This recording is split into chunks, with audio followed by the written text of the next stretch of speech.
Et puis, je suis venu au salon, j'ai allumé la télé, j'ai vu que Macron avait reçu le premier ministre de quel pays là? L'Inde. Et j'ai vu que depuis que Macron, pendant les élections présidentielles, il avait un message qu'il donnait. Il utilisait un terme. Il dit, je ne sais pas si vous, quels sont ceux qui ont suivi de temps en temps les discours de Macron? Il dit, moi j'ai la pleine conviction. Moi j'ai la pleine conviction que la France va devenir. J'ai la pleine conviction que la France va devenir. J'ai la pleine conviction que la France va devenir. Et hier j'ai entendu ça encore. J'ai dit, mais attends. La pleine conviction. Alléluia. Vous savez, c'est un terme que nous utilisons beaucoup. Et je me suis posé la question, mais pourquoi Macron, dans tous ses discours, il dit, j'ai la pleine conviction. Il s'appuie sur quoi? Parce que quand quelqu'un dit qu'il a la pleine conviction, alléluia, ça veut dire qu'on ne peut plus arrêter là. Ça veut dire qu'il est sûr de lui. Si, ça veut dire qu'il est sûr de lui. Donc, mais pour avoir cette pleine conviction, il doit s'appuyer sur quelque chose. Alléluia. Amen. Ah, j'ai compris qu'en fait, il s'appuyait sur une pyramide. Vous n'avez pas bien vu le truc de Macron, hein? C'est la pyramide. Et regardez bien quand il fait ses discours, ses bras. Faites comment il fait ses bras. Il dit, j'ai plein de conviction. Il dit, Seigneur, où mes yeux? Il me dit, mais la pyramide. Lui s'appuie sur la pyramide. Sa conviction lui vient de cette pyramide. Et cette pyramide a commencé depuis l'Égypte. Alléluia. Amen. Je voulais qu'on lise un passage, Romains 14. J'ai dit, je vais partager ça un peu avec les chrétiens ce matin, pour qu'on comprenne un peu ce que c'est que la conviction.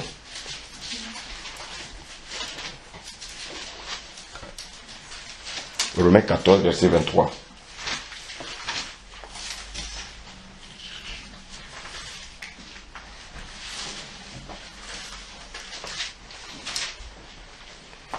Est-ce qu'on peut lire, s'il vous plaît? On va demander à Christophe de lire. Christophe, tu peux lire, s'il te plaît? Mais celui qui a des doutes au sujet de ce qu'il mange est condamné. Parce qu'il ne s'agit pas de conviction. Tout ce qui n'est pas le produit d'une conviction est péché. Alléluia. Tout ce qui n'est pas le fruit d'une conviction est péché. Je voulais poser une question à chacun. C'est quoi la conviction?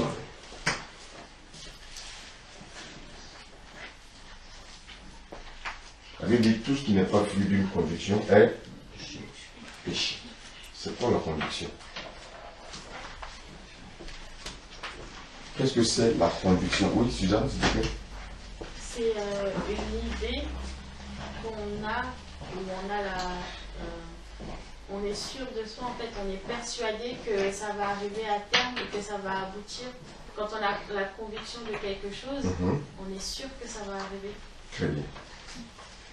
Quand on a la conviction de quelque chose, on est sûr que ça va arriver. Alléluia. Alléluia. Alléluia. Amen. On est convaincu. On est Convaincu. convaincu. Gloire à Dieu. C'est aussi une croyance. C'est aussi une non? Parce que dans notre cœur, on se dit ce qu'on a reçu, c'est la vérité. Écoutez-moi bien. Tu ne peux pas raisonner quelqu'un qui dit qu'il a sa conviction. Il n'a aucun doute. Alléluia. Hier, j'ai passé le temps à développer un peu ce président qui dit qu'il a, j'ai la pleine conviction que.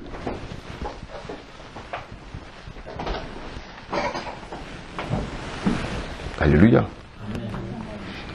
Regardez, j'ai la conviction que j'aurai du travail. Ça veut dire quoi? Je crois que j'aurai. Je suis sûr que j'aurai le. Je suis convaincu que j'aurai le. Mais est-ce que je sais comment?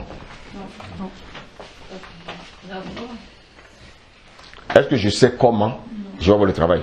Je suis convaincu que j'aurai le travail. Alléluia. Mais est-ce que je suis sûr, je sais comment ça va se passer? Alléluia. Alléluia. Alléluia. Est-ce que je sais comment ça va se passer? Non. Tu as cette conviction-là que tu vas travailler. Mais tu ne sais pas comment ça va se passer. Alléluia. Donc, le fait d'avoir une conviction ne veut pas dire que je sais comment je vais atteindre mon but. Maintenant, je dis, mais Macron, quand il dit Macron dit, j'ai la pleine conviction, mais comment il va faire? Sur quoi il s'appuie?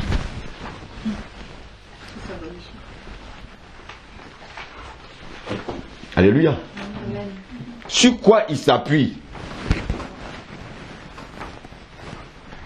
Alléluia. Donc, en fait, c'est quoi la conviction? C'est un état d'esprit. Donc c'est quoi? C'est une pensée forte. Alléluia. Qu'on a. Gloire à Dieu. Gloire à Dieu. Amen. Gloire à Dieu. Amen. Donc au plus profond de mon être, je suis convaincu que j'aurai du travail. Mais est-ce que j'ai le travail? Non. Non. Alléluia. Amen. Alléluia. Amen. Du plus profond de mon être, je dis non, ce travail-là c'est pour moi. Mais est-ce que je l'ai? Regardez bien. Le Seigneur va ouvrir mon esprit, il va dire, tu as vu la conviction pleine de Macron? Elle est différente de ma conviction à moi. Donc la conviction, alléluia, du monde est différente de la conviction, bien aimé, du chrétien.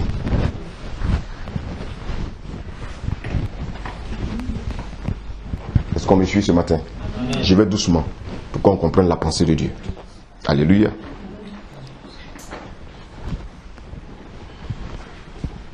Ma conviction à moi n'est pas la conviction de Jason. Alléluia. Je suis convaincu que cet homme est un homme de Dieu. Alléluia. Je suis convaincu que cet homme n'est pas un homme de Dieu. Alléluia. Je suis convaincu que cet homme me dit la vérité. Je suis convaincu que cet homme me ment. Mais sur quoi je m'appuie pour dire ça? Alléluia. Amen. Alléluia. Amen. Alléluia. Amen.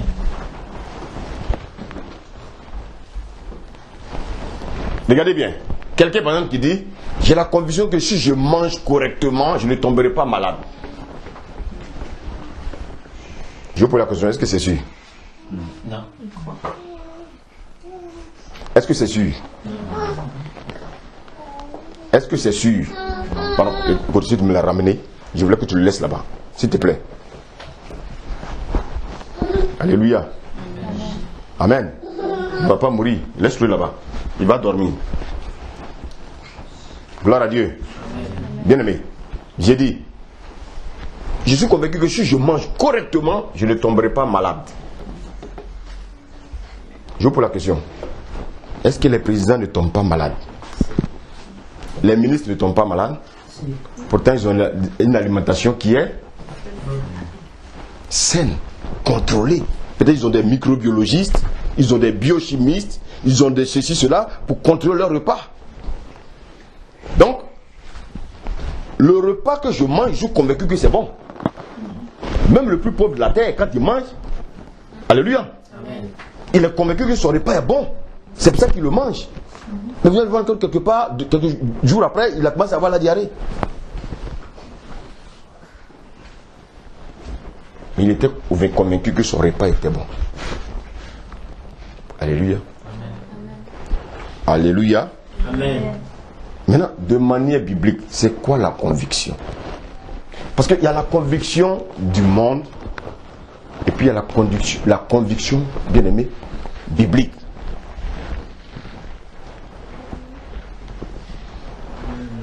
Amen. Alléluia. Il y a la conviction du monde et puis il y a la conviction biblique. Donc la conviction de Macron ne peut pas être la même conviction que moi je peux avoir. Parce que lui il s'appuie sur une pyramide. Quelqu'un me suit là ce matin? Amen.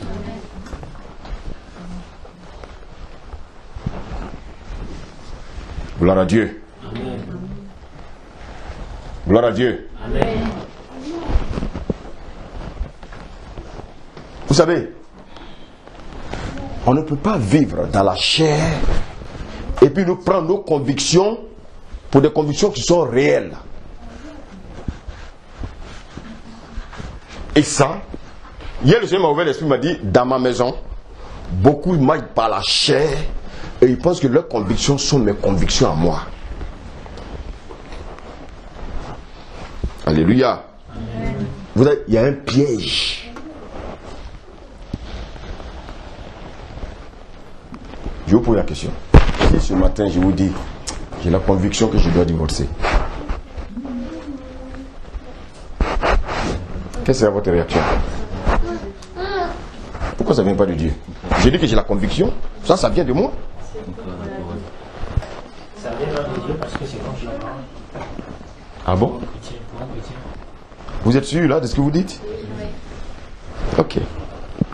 Moi j'aime qu'on c'est-à-dire, on s'appuie toujours sur la parole. Je dois chercher à savoir si ma conviction de divorcer est compatible à la parole.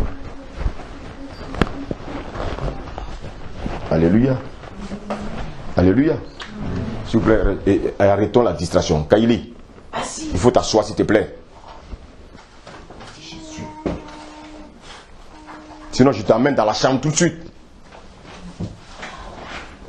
Bien aimé, suivons bien.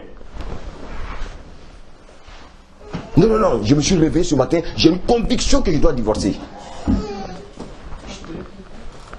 Chut. J'ai une conviction que je dois divorcer. Malgré ce que je vais vous dire, j'ai dit non, moi j'ai ça, moi c'est ma conviction. Mais quelqu'un qui a l'esprit de Dieu va se dire, cet homme-là il a un problème, n'est-ce pas?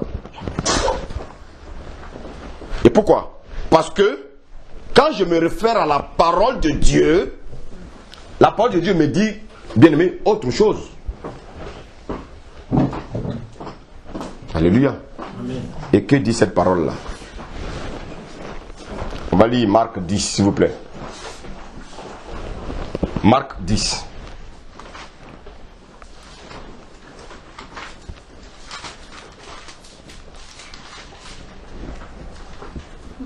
Marc 10, du verset 10 au verset 12.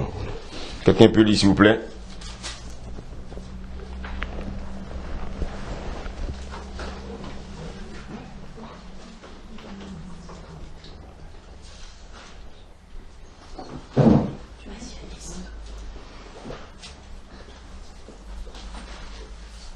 Oui, vas-y, amen. Marc 10, versets 10 à 12. Amen. Et la parole du Seigneur. Lorsqu'ils furent dans la maison, les disciples l'interrogèrent encore là-dessus. Il leur dit, « Celui qui répudie sa femme et qui en épouse une autre commet un adultère à son égard. Et si une femme quitte son mari et en épouse un autre, elle commet un adultère. » Qu'est-ce que je veux l'avais dit simplement? Alléluia. Si aujourd'hui, moi, je me permets de répudier ma femme, je l'expose. Dieu dit, je l'expose à l'adultère. Alléluia. Si je l'expose à l'adultère, ça veut dire que moi aussi je suis exposé aussi à maintenant. Donc, cette conviction que j'ai, alléluia, vient de Dieu? Alléluia. Maintenant, j'ai épousé une femme qui a déjà divorcé. Parce qu'une femme qui a déjà divorcé, elle est exposée à l'adultère. Si quelqu'un d'autre l'épouse, les deux sont dans la... Ah.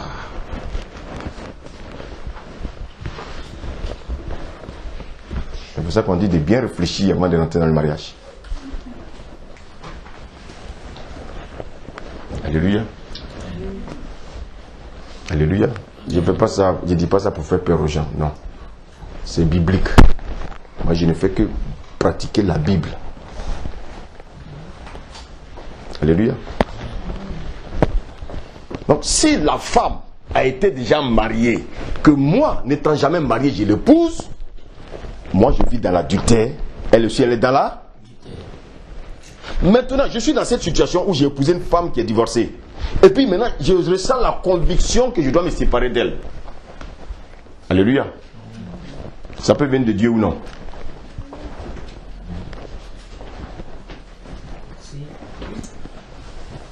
N'est-ce pas? Pourquoi? Qu'est-ce que tu dis? L'adultère n'est pas permis. Ok. On va revenir là-dessus. Je viens de vous amener quelque part.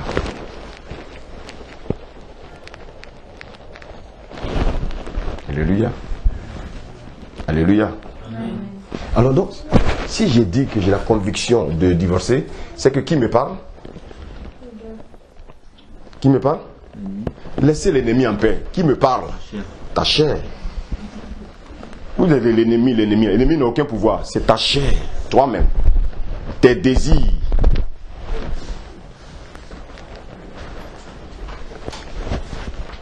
Alléluia. Amen. Alléluia. Amen.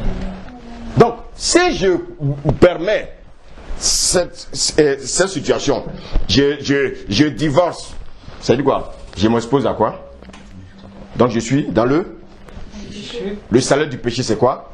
La mort. Ok. Écoutons bien la parole.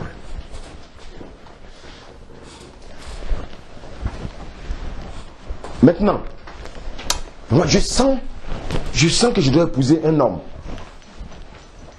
J'ai une conviction que je dois épouser un homme. Ça c'est ma conviction, hein. Personne ne peut m'enlever ma conviction. Je veux épouser un homme. Alléluia. Amen. Je vous pose la question. Si je vous dis par exemple que je veux épouser un homme, quelle sera votre réaction? Esther, tu as dit quoi? Moi, je dirais vous avez reçu les flèches. J'ai reçu des flèches. Ouais. J'ai dit, bon, moi, ma femme, je n'en veux plus, je veux épouser un homme. En tout cas, je sens que Dieu m'a parlé. C'est pas Dieu qui vous a Non, parlé. c'est pas Dieu. Non. Je suivais bien le message, hein. C'est pas yo. Je sens que Dieu m'a parlé que je dois épouser un homme, que je dois divorcer de ma femme. Non. Oh, non, c'est pas Dieu, ça, c'est pas Dieu. Donc, moi, toi qui es devant cette situation, tu dois te référer à quoi? La parole. Disons Lévitique 18, verset 22.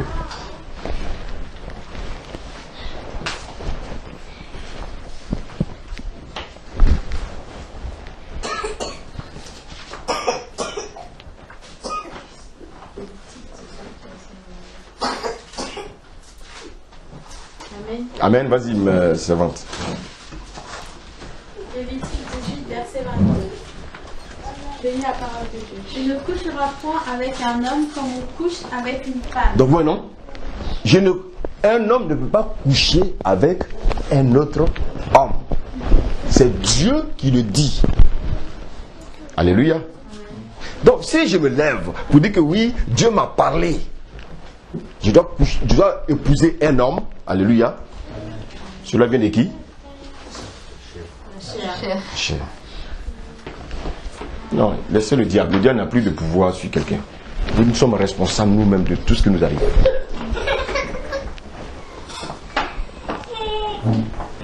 Alléluia. Alléluia. Bon, maintenant je vous dis là. Si je m'entête a dit non, non, non, c'est Dieu qui m'a parlé. C'est Dieu qui m'a parlé. Dieu m'a dit de divorcer pour épouser un homme. Non, non, non, je suis convaincu que c'est Dieu qui m'a parlé. Il m'a même raconté dans ma chambre. J'ai entendu la voix claire.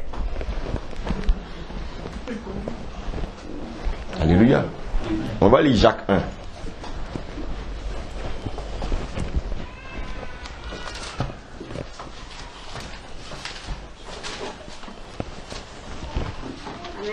Alléluia. Jacques 1, on va lire à partir du verset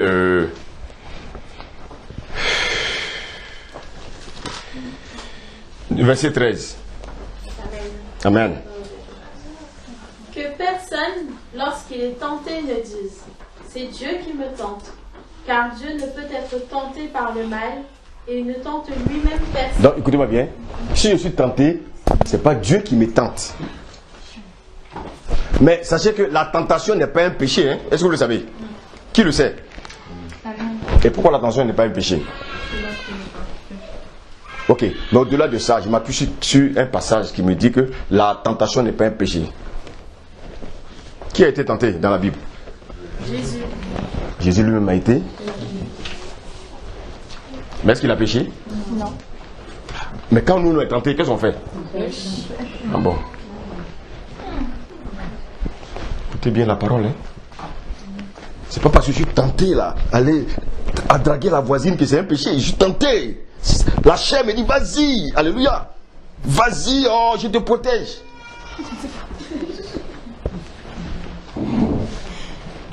Mais je n'ai pas encore posé l'acte. Donc je n'ai pas péché. Alléluia. Parce qu'il y a en moi, il y a l'Esprit de Dieu, mais ma chair me pousse, alléluia, à le commettre cet acte infâme. Là, c'est à toi de prendre une décision. C'est pas la prière, là c'est pas, non, laissez-le. C'est pas la prière. Oui, Seigneur, aide-moi à ne pas. Non, tu dois toi-même décider. Dieu t'a donné sa parole. Qu'est-ce que tu dois faire? Tu dois décider. Ah, la parole dit ne pas faire, donc tu ne fais pas. C'est pas la prière. Vous aimez trop prier pour des choses où il ne faut pas. Seigneur, il faut prier pour que je ne murmure plus. Tu dois décider de ne plus murmurer. Quel message vous avez entendu depuis que vous fréquentez les églises? Qui vous a dit qu'on prie pour que les murmures quittent? C'est toi qui dois décider, parce que la parole, tu es né de nouveau, et quand tu lis la parole te dit ne murmure plus. Si tu murmures, c'est que toi-même ta chair tu dis de murmurer, tu pêches. Alléluia. Alléluia.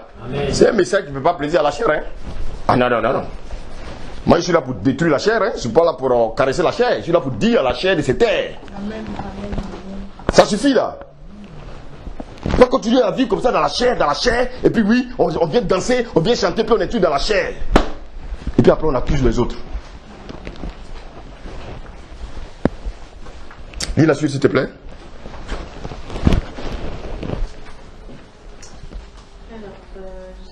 Verset 14, oui.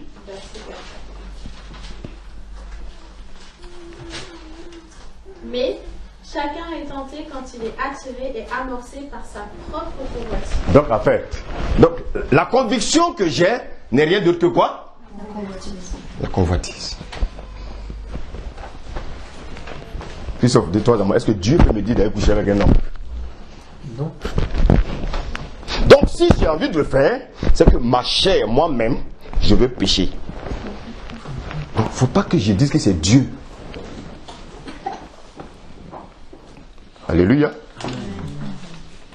Donc, cette conviction que je crois avoir n'est rien d'autre que la convoitise de la chair.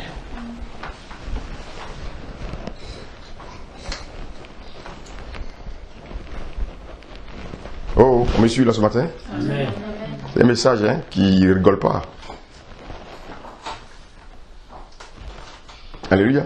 Amen. Est-ce que Dieu qui est Dieu peut me dire de gifler ma femme? Alors, si je gifle ma femme, qui m'a conduit? La chair. Alléluia. Amen. Mais Dieu nous parle, bien-aimés, tous les jours. Si je me permets d'injurier Christophe, alléluia, c'est Dieu qui m'a dit de l'injurier. Ma chère, je pêche. Dieu dit de manifester l'amour pour mon prochain. Alléluia. Alors quand on manifeste l'amour pour son prochain, on ne peut pas injurier son prochain. On peut lui manifester de l'amour. Alléluia. Maintenant, s'il ne connaît pas Dieu, alléluia, qui bon, par ignorance, il y a des choses qu'il fait encore dans le monde, je ne dois pas le condamner. Alléluia. Je ne dois même pas le juger. Mais je peux juger quelqu'un qui se dit chrétien. Dis amen. Parce que lui, il est dans l'ignorance, il ne sait pas. Comment je vais le juger?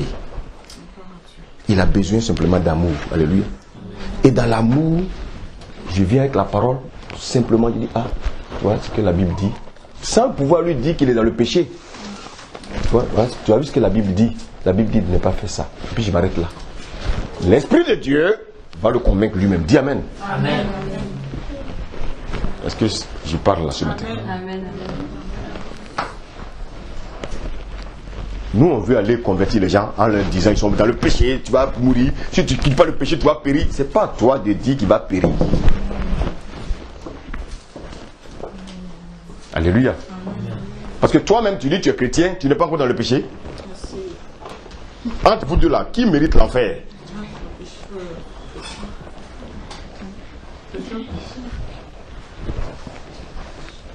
Alléluia. Alléluia. Amen. Verset 15. Puis, la convoitise, lorsqu'elle a conçu, Donc, la convoitise, alléluia, lorsqu'elle a, elle a conçu, ça veut dire quoi? Concevoir, on conçoit ça où? Dans les pensées, dans le cœur. Mais c'est pour ça que j'aime. C'est pour ça que j'aime ton affaire. Mais il reste encore quelque chose. Donc tu connais tout ça, donc tu fais exprès.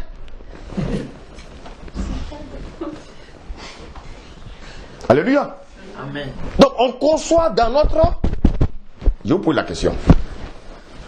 Je vais prendre une arme, alléluia, et puis je tire sur Jason. Ça a commencé par où? Dans ma pensée d'abord.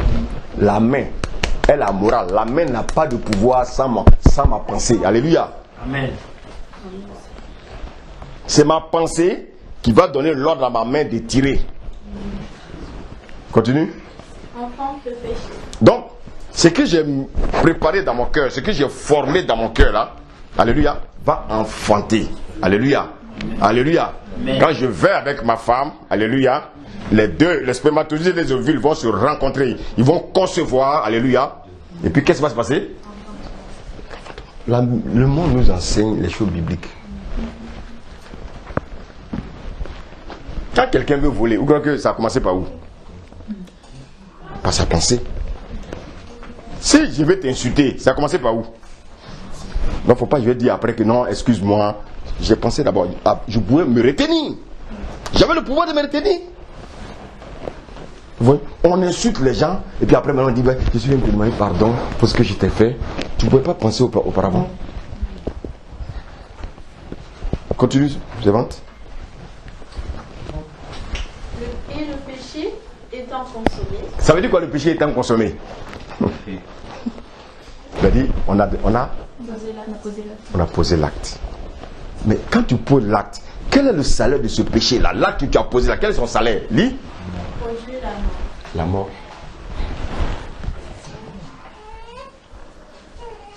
Allô chrétien? C'est moi qui ai écrit la Bible là? Non. Pourquoi vous n'aimez pas la vérité? Ça vous fatigue. Donc vous croyez que c'est par vos propres pensées que vous allez régler la Bible? Vous ne pouvez pas. Vous êtes obligé de vous appuyer sur la Bible. Ou bien, vous allez fuir. Accuser un frère dans l'église, oui, il m'a parlé mal, oui, le frère là m'a mal regardé, puis vous allez fuir. C'est tout. Sinon la parole, elle est prêchée. Oui. Christophe, il ne comprend pas pourquoi l'amour. La mort, le salaire du péché, c'est la mort. Ça veut dire quoi? Si je pêche, Dieu dit, si je pêche, Au lieu d'avoir par exemple la vie éternelle pour être sauvé, je vais aller en enfer. Donc l'enfer c'est la mort. Amen. Amen. Gloire à Dieu. Amen. Tu poses des questions, hein? Si tu arrêtes, tu poses des questions. Amen. Amen. Alléluia. Amen. Maintenant, qu'est-ce nous dit 1 Pierre 2, verset 11?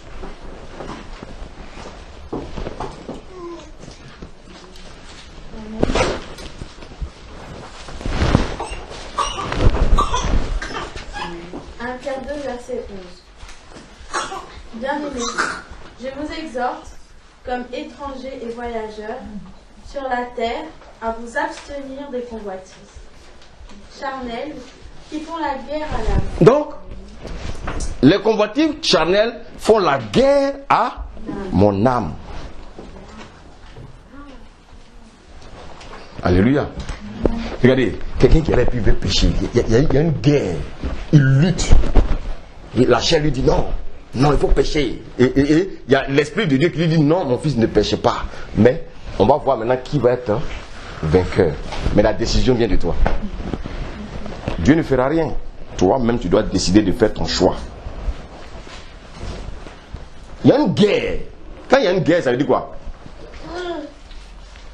Une guerre, c'est entre une personne, deux personnes qui s'opposent. Et ici, qui s'oppose à qui? La lumière et les ténèbres.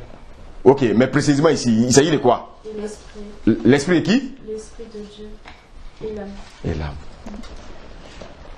Maintenant, ta chair te dit, insulte-le. L'esprit de Dieu te dit non. Moi, je suis rempli d'amour, je n'insulte pas. Toi, tu dis, tu vas insulter. Donc, ce n'est pas de Dieu. Il ne faut pas te dire que oui, après, oui, j'ai eu la conviction.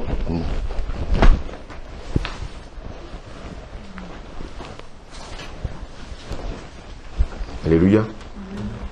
Alléluia. Amen. Alléluia. Amen. Alléluia. Amen. Donc, regardez la vie des chrétiens. Chaque jour, il y a une guerre dans votre vie quotidienne. Alléluia. Il m'a mal parlé. Donc, tu vas voir, toute la journée, il va garder rancune. Toute la journée. Parce qu'il a mal parlé. Au lieu d'évacuer ça, non. Il laisse sa chair le conduire. Mais ça veut dire que quand tu as ça, ça veut dire l'esprit qui est en toi là, te domine. Et ça fait que tu ne peux pas aimer quelqu'un autour de toi. Alléluia.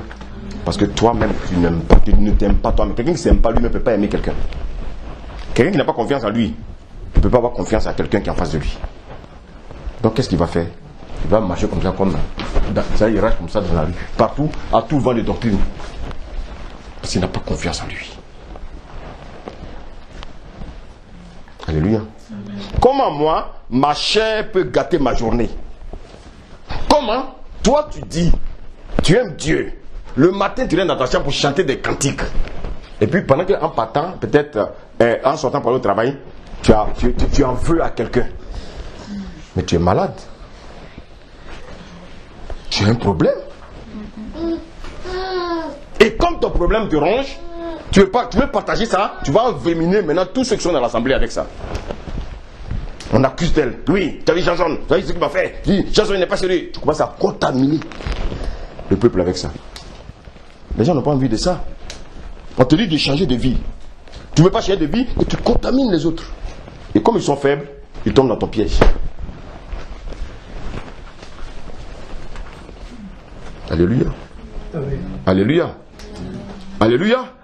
Donc la guerre entre l'âme et mon esprit, qui va gagner? La décision vient de toi. C'est toi l'arbitre. C'est toi qui décides s'il y a pénalty ou non. Il y a des arbitres qui ont refusé des pénaltys, non? Tu es le seul arbitre de ta vie. Alléluia. Si je veux faire du mal à mon frère, je suis libre. Si je ne veux pas faire du mal à mon frère aussi, je suis libre. Mais si je lui fais du mal, je pêche. Dieu n'est pas dedans. Donc quand j'ai fini de pécher, il ne faut pas rentrer dans ma chambre, venir chanter des cantiques. Dieu dit c'est une abomination. Alléluia. Alléluia. Amen. Alléluia. Amen. Alléluia. Amen. Alors, donc si je sors de mon lit, et puis je dis j'ai une conviction que je dois tromper ma femme, ça c'est ma chair, et je dois bien aimer chercher à me convertir, parce que je ne suis pas encore converti. Alléluia. Parce que la Bible ne me dit pas de tromper ma femme. Il y en a qui trompent leur femme. Alléluia. Mais ils vont dans les églises. Ils se moquent de qui? Ah, d'accord. Regardez, allez regarder aujourd'hui dans les assemblées. Les assemblées, c'est dit évangéliques. Allez voir. Des gens vont être des copines. Des gens vont être des copains. Ils sont les pasteurs savent ça. Il ne peut pas dénoncer parce que oui, les gens vont partir. Mais ils n'ont qu'à partir. Au moins tu as dit la vérité. Dieu ne va pas te dire pourquoi tu n'as pas dit la vérité. Parce que sinon, Moïse a péri pourquoi? À cause du péché du peuple. Il est rentré dedans. Alléluia. Amen. Romains 8, versets 4 à 6.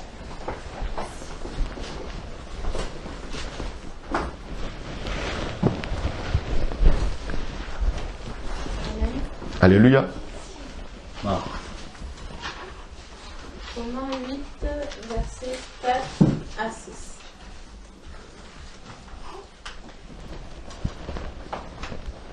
Et cela afin que la justice de la loi fût accomplie en nous, qui marchons non selon la chair, mais selon l'esprit. Ceux, en effet, qui vivent selon la chair, s'affectionnent aux choses de la chair. Voilà. Ceux qui vivent par la chair affectionnent les choses de la chair. Alléluia. Qu'est-ce que ça veut dire? Qu'est-ce que ça veut dire? Que si j'aime les choses charnelles, je vais m'attacher à elle. Donc, si j'aime les choses charnelles, je vais critiquer. Parce que je suis charnel. Alléluia. Quelqu'un qui est charnel, il ne peut pas avoir l'amour en lui. Alléluia. Je suis charnel. Je ne peux pas avoir l'amour en moi. Si je me mets, bien aimé, à te calomnier, je suis un charnel. Donc l'Esprit de Dieu n'est pas en moi. Alléluia. Amen. Alléluia. Amen. Alléluia. Amen. Bien aimé, pourquoi vous voulez renverser la parole de Dieu pour appliquer vos pensées? Le Seigneur a dit quoi dans Isaïe 58, verset 8? Vos pensées ne sont pas mes pensées. Nous, on veut que Dieu s'applique à nos pensées. Jamais.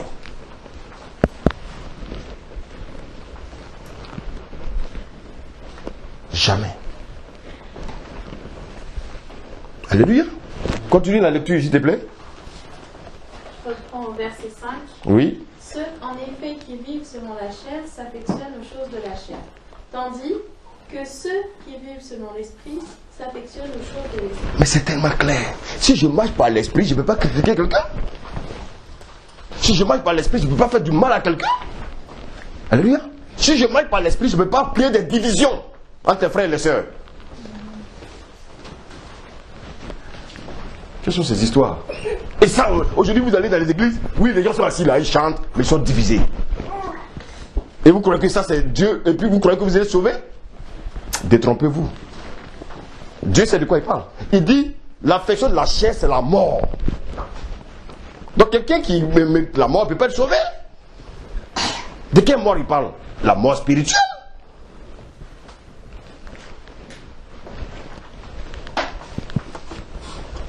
Alléluia. Continue.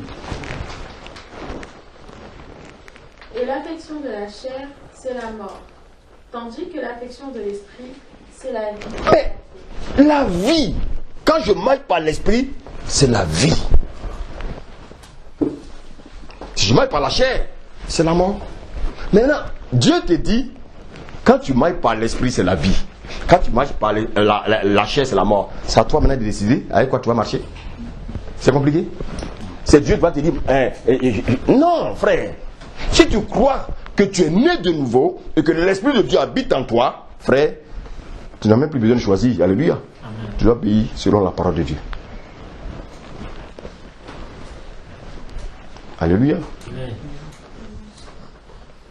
Quand j'étais à Dakar, je disais aux gens, mais écoutez-moi, je vous pose la question. Si je vous dis que je vais venir ici en jeep, qu'est-ce que vous allez dire? Oh, nous on va fuir. Mais pourquoi ils vont fuir? Je vous pose la question. J'ai la conviction que maintenant je dois m'habiller comme une femme.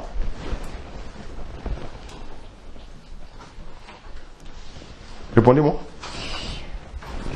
Ceux qui vont fuir, c'est parce qu'ils connaissent la parole. Est-ce que ça on a bien de raisonner là? Mais pourquoi ça frustre si je m'habille en femme? Alléluia. Si je m'habille en femme, même les gens, les homosexuels là, ils sont homosexuels, mais est-ce qu'ils s'habillent en camisole et en truc? Ils s'habillent en quoi? Comme les hommes corrects. Mais souvent c'est dans leur marche, on essaie de voir un peu qu'est-ce qui se passe. Alléluia. Parce qu'ils ont des jeux des jeux de reins. Alléluia.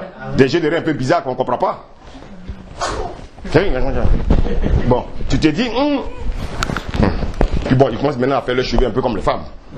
Tu dis, bon, mais est-ce qu'il a payé, il a porté camisole? Non. Vous voyez comment le diable est très subtil. Donc quand Dieu dit, alléluia, lisons Deutéronome 22.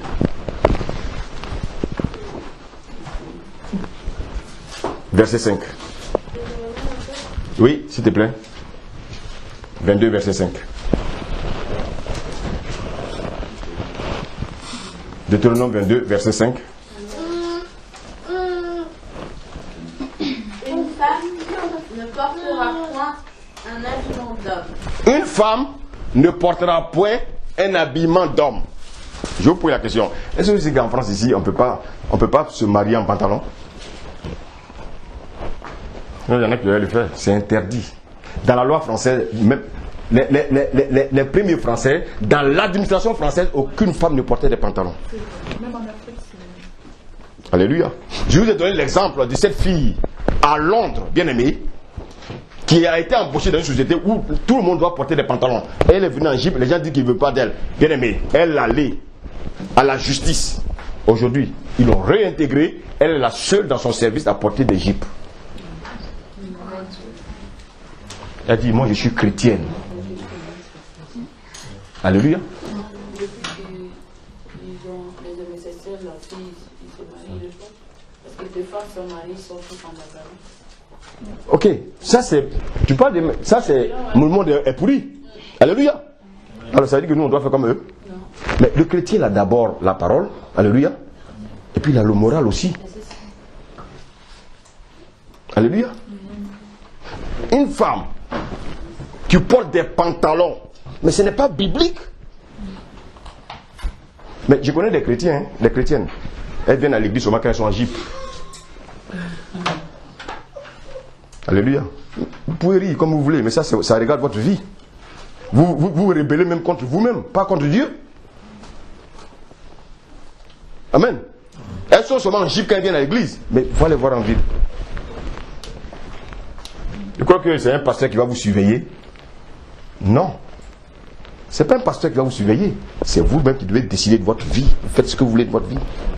Maintenant, les conséquences. Ne dites pas que oui, non. Alléluia. Quand Dieu dit un homme ne doit pas porter des tenues de femme, ça veut dire quoi? Pourquoi Dieu dit ça? Attends, on est plus intelligent que Dieu. Pourquoi Dieu dit ça? Les gens qui se travestissent. Vous savez l'église. Non, c'est même pas les travestis. Ça n'a rien à voir avec les travestis. Vous savez l'église savait qu'il y aura des hommes qui vont se transformer en femmes maintenant l'habillement des hommes. Voilà. Ça, c'est même pas travesti. Non, ça n'a rien à voir. L'autorité. L'autorité. C'est pas une histoire de travesti. Enlevez ça à votre tête. C'est une question de la femme veut prendre l'autorité. C'est pour ça que vous voyez les femmes en France, elles veulent dominer les hommes. C'est spirituel. Alléluia. Une femme qui veut, quand elle connaît la parole, et puis elle refuse de le faire, mais c'est-à-dire elle est en rébellion contre Dieu. Et ces personnes-là, en général, quand tu vois leur vie, rien ne te surprend. Ils n'obéissent pas à la parole. Donc tu vois la conséquence de la désobéissance par rapport à leur vie. Ils crient à Dieu, les autres vont venir, ils vont voir les bénédictions. Mais toi, tu as quelque chose qui ne va pas dans ta vie parce que tu désobéis à la parole. La Bible dit ça, toi tu as tes pensées, et puis tu dis non. Il vous dit, bon, ce matin j'ai la conviction que je dois porter une jupe. C'est biblique? Alors pourquoi je peux appeler? Donc cette conviction elle est charnelle. Alléluia. Amen. Donc cette conviction de vouloir porter une jupe est charnelle, ça ne peut pas venir de Dieu. Donc la conviction, bien aimé, faisons attention à ce que nous appelons la conviction. C'est la convoitise. Ça n'a rien à voir avec la conviction. Les deux commencent par contre, mais ça ne dépend pas par la même chose. Il y a un qu'on appelle conviction, il y a un qu'on appelle quoi? Ah d'accord. C'est pas pareil. Alléluia. Je porte une jupe ici, il ne faut pas que je mente sur Dieu. C'est ma convoitise qui m'amène à porter des jupes. Alors femme, si tu portes des pantalons, c'est ta convoitise qui fait que tu veux porter des pantalons parce que tu veux attirer les hommes. C'est tout. Tu veux te faire plaire par les hommes parce que tu sais que le monde aime ça. Donc tu fais comme le monde.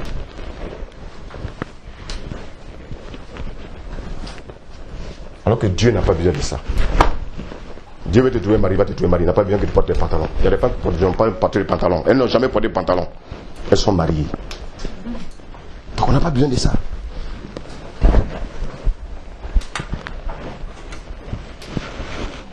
Alléluia.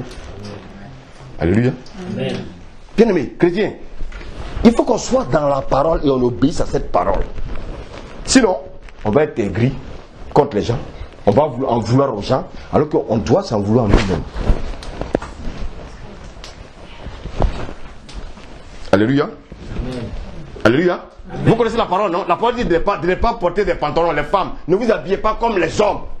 Mais vous, il faut continuer à vous habiller comme les hommes. Et puis vous voulez dire quoi? Et c'est vous qui voulez donner des leçons aux autres. Quelle leçon tu peux donner à quelqu'un si toi tu n'obéis pas à la parole?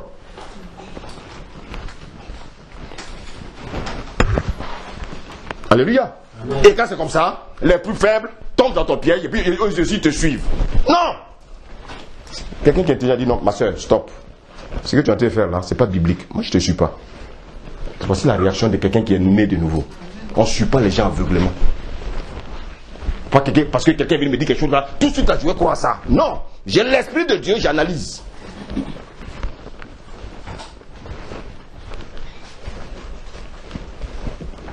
Alléluia. Amen. Alléluia. Amen. Je vais critiquer, je vais calomnier quelqu'un. Alléluia. Amen. J'ai la conviction que je dois calomnier. Ça c'est les chrétiens, ça. Ils ont une conviction là qui n'a rien à voir avec les convictions de Dieu. Alléluia. Amen. On va lire un passage. Éphésiens 4, verset 31.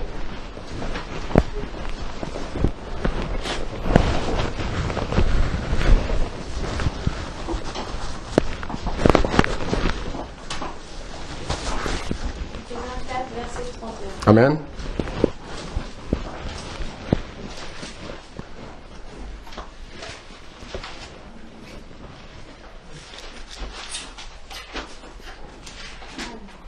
Que toute amertume, toute animosité. Toute amertume. Mais regardez, les gens sont remplis d'amertume. Et puis ils viennent s'asseoir à l'église.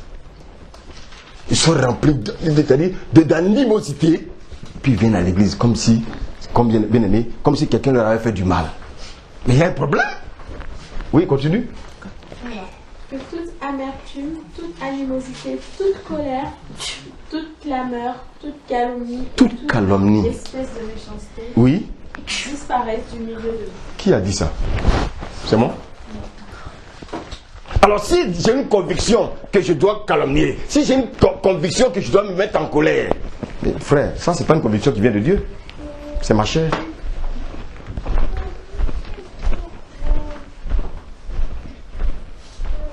Est-ce que je me fais comprendre ce matin? Est-ce que Dieu nous parle ce matin? Amen. Moi-même, je suis le premier concerné. Parce que je me prêche aussi à moi-même. Alléluia. Amen. Alléluia. Amen. Maintenant, j'ai la conviction que je dois supporter un frère. Je peux avoir cette conviction, non? Amen. Pourquoi? C'est la parole de Dieu. Pourquoi? Qu'elle dit la parole? Supportez-vous les uns les autres. Supportez-vous les uns. Donc je peux supporter un. Maintenant, cette conviction-là, est-ce que je dois la faire systématiquement? Qui a dit non? Oui, vas-y, pourquoi? C'est vrai, c'est normal, pourquoi? Parce que il faut qu'on soit capable de le faire. Oui, ok. Mais je ressens dans mon cœur une conviction que je dois supporter un frère. Il faut savoir en quoi le supporter. D'abord, savoir en quoi le supporter. Il faut que moi-même je sois bien. Il faut que moi-même je sois bien. Mais il y a une chose qui est importante. Ne ratons pas ce coach-là. Parce que si on rate ce coach-là, on risque de se tromper. Mais un peu de supporter dans le sens... Supporter quelqu'un qui est faible. soutenir Oui, supporter quelqu'un qui est faible.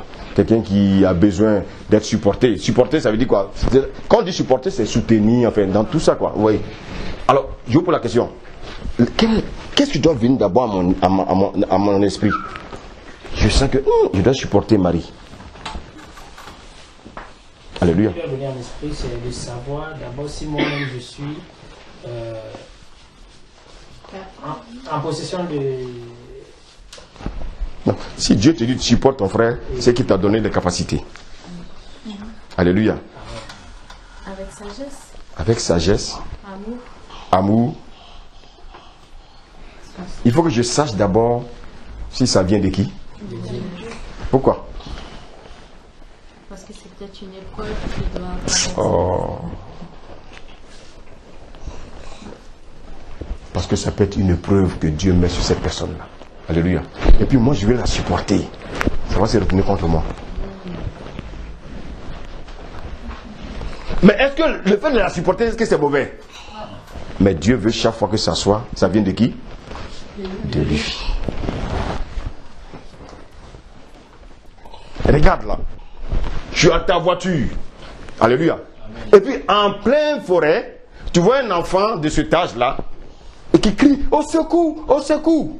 Et puis tu as une conviction qui te dit non, ne le prends pas. Est-ce que vous me suivez? Est-ce que c'est... Il a besoin d'aide, non? Mais tu as une conviction qui te dit non, ne t'arrête pas. Et tu as une autre conviction qui te dit arrête-toi. Qu'est-ce que tu fais? Je m'arrête parce qu'il a dit au secours.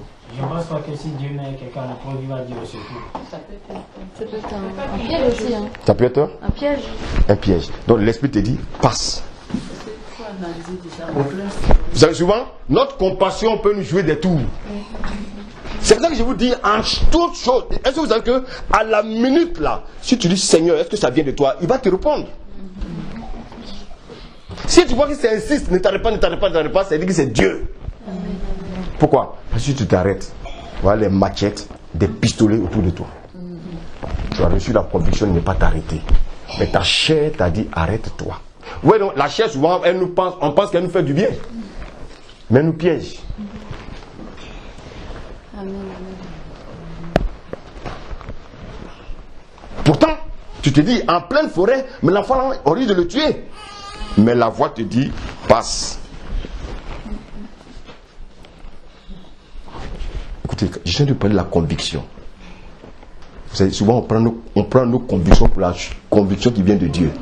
Attention. Il y a ce qu'on appelle la conviction, il y a ce qu'on appelle la convoitise. Ce n'est pas pareil. Alléluia. Le fait de supporter un frère, est-ce que c'est mauvais? Non. Mais je dois d'abord demander l'aval de qui? Du Seigneur. Parce que le Seigneur peut-être en train de mettre Suzanne à l'épreuve. Peut-être en train de mettre Esther à l'épreuve. Et puis il dit non, je veux forcément l'aider, je vais la supporter. Ça va se retourner contre moi. Parce que Dieu veut qu'elle apprenne à souffrir. Dieu veut qu'elle apprenne à le connaître. Et puis elle ne veut pas souffrir. Donc Dieu, il la met dans une situation. Le peuple d'Israël était dans le désert. Dieu était en train de l'amener à se dépouiller. Donc Dieu les privait de certaines choses. Or la chair avait besoin de cette chose-là. C'est comme aujourd'hui quand on vient à l'église. La chair vient au cinéma.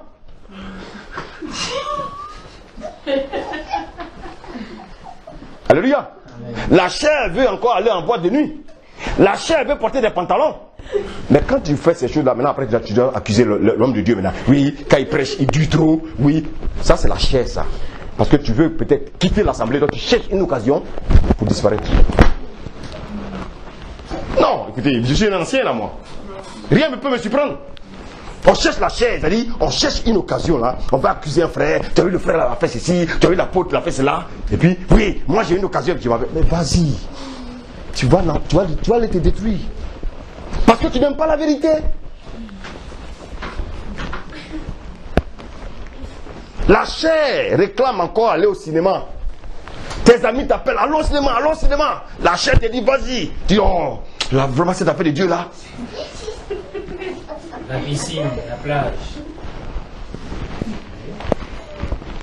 Non. Moi, il y a des choses. Quelqu'un peut aller à la plage. Un chrétien peut aller à la plage. Mais il ne faut pas qu'il se dénude. Alléluia. Alléluia. Maintenant, si tu sais qu'il y a un esprit des eaux qui te fatigue, ne rentre pas dans l'eau. Mais je ne sais pas. Écoutez-moi bien. Je vous pose la question. Il y a un lion qui m'attend dans la forêt.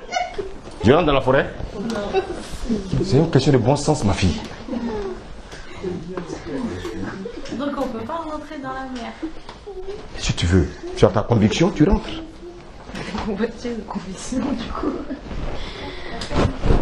Mais tu vas voir que là, tu vas voir une voix qui va te dire ne rentre pas.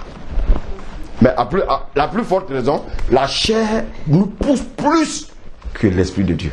Parce que vous voyez, la chair veut écraser l'Esprit de Dieu. Alléluia. Non, écoutez-moi bien, il ne faut pas qu'on rende aussi, il ne faut pas que ce soit aussi fatal ce que nous disons. Amen. Alléluia. Dieu là, écoutez-moi bien, un truc qui va interdire à... Il ne va pas t'interdire à toi. Tu sais pourquoi? Tu sais pourquoi? Parce que toi, il sait que tu es mûr, tu ne le feras pas.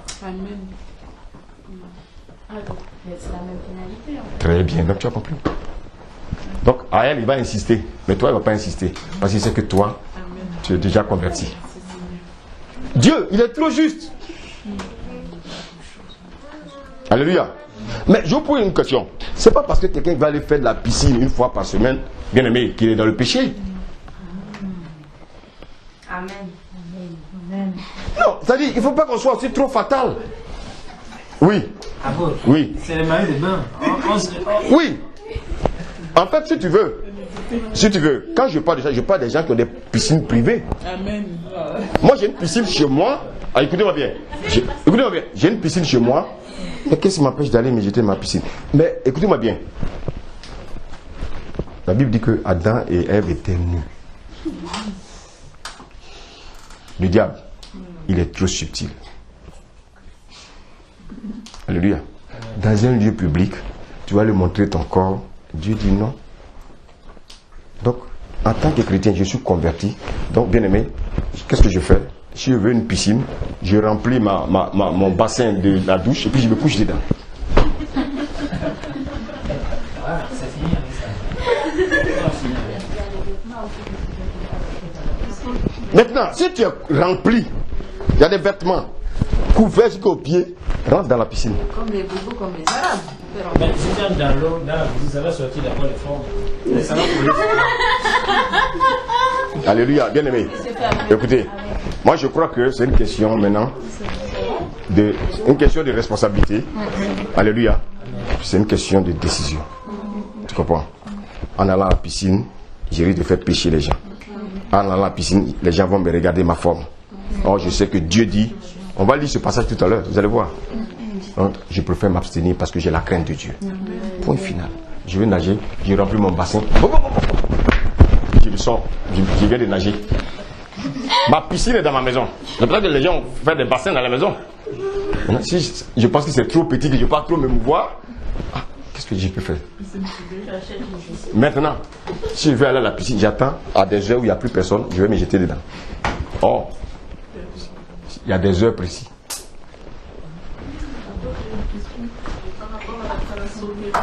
À la quoi? C'est quoi la tassothérapie encore? Qu'est-ce que c'est la tassothérapie? Massage et tout.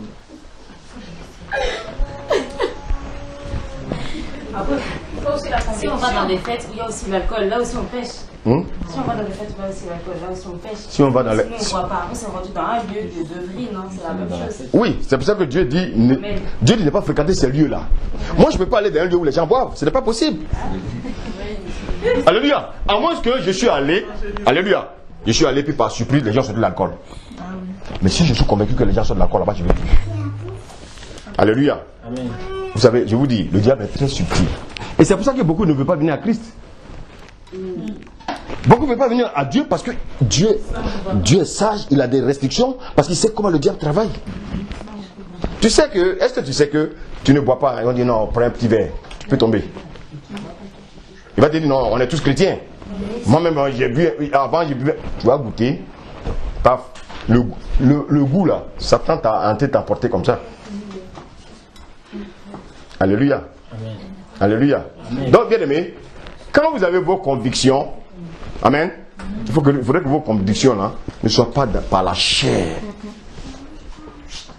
J'ai la conviction que je dois aller nager. Ok. Mais tu vas aller te montrer ton corps. C'est biblique? Non.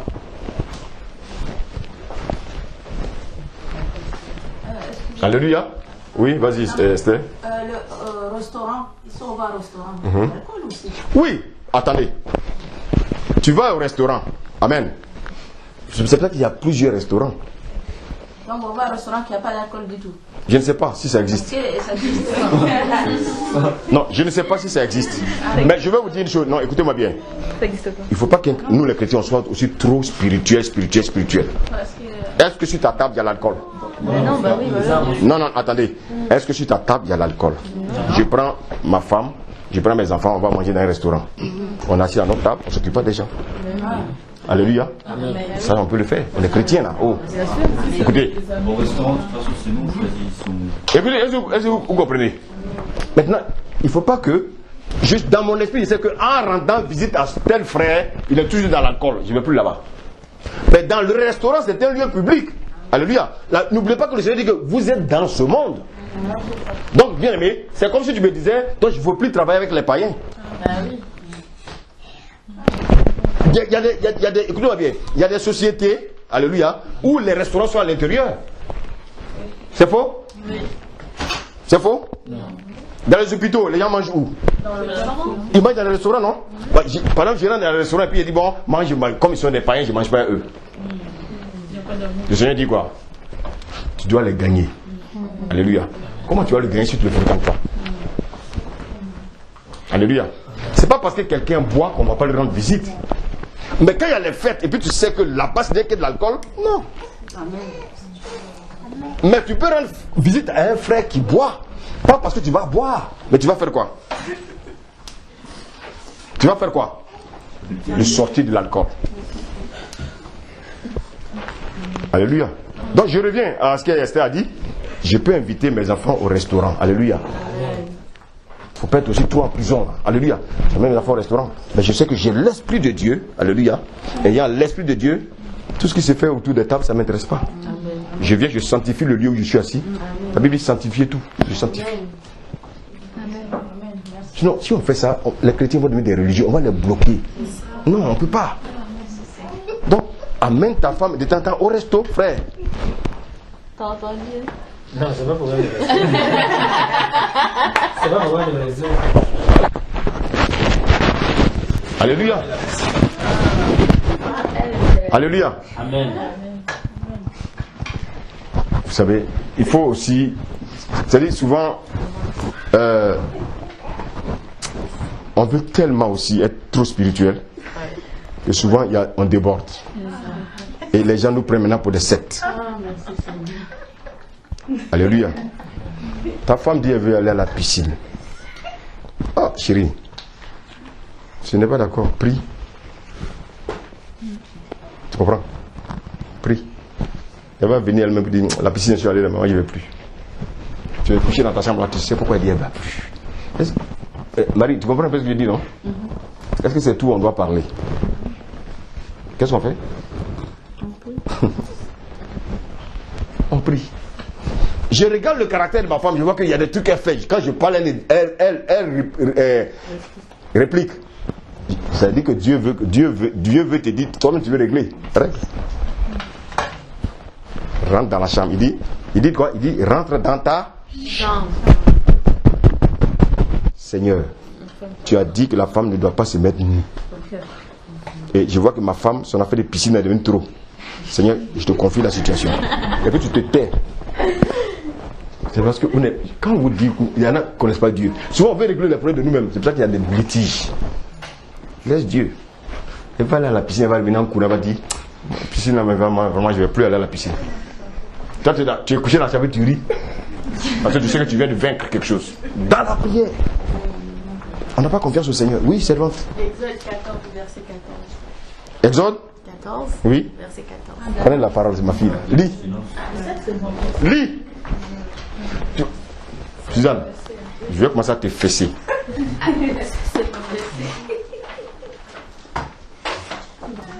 On avait partagé ça, non? Et j'ai insisté sur ça. Et ceux qui appliquent ça ont des résultats. Marie, c'est faux? Amen. Oui, vas-y. Exode 14, verset 14, dit quoi?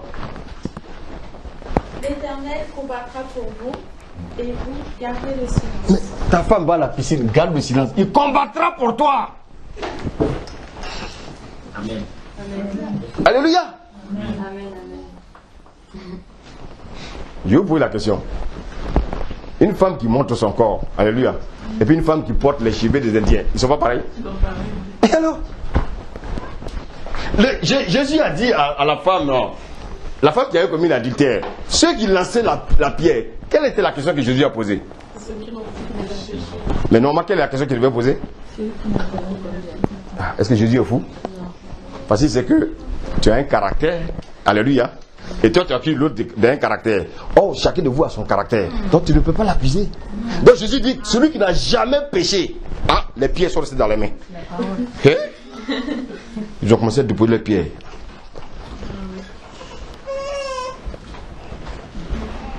Alléluia. Amen.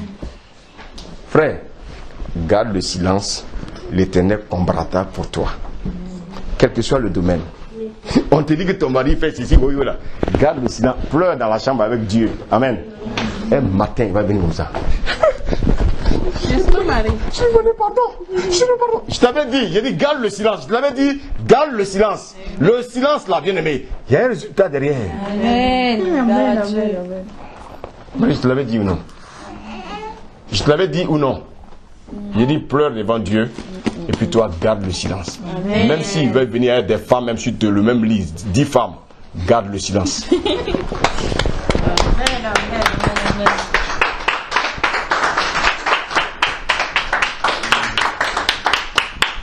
Et tout à l'heure, je vais te parler du songe que le Seigneur m'a montré ce matin même. Je te dis, garde le silence. Amen. Dieu travaille pour toi. Alléluia.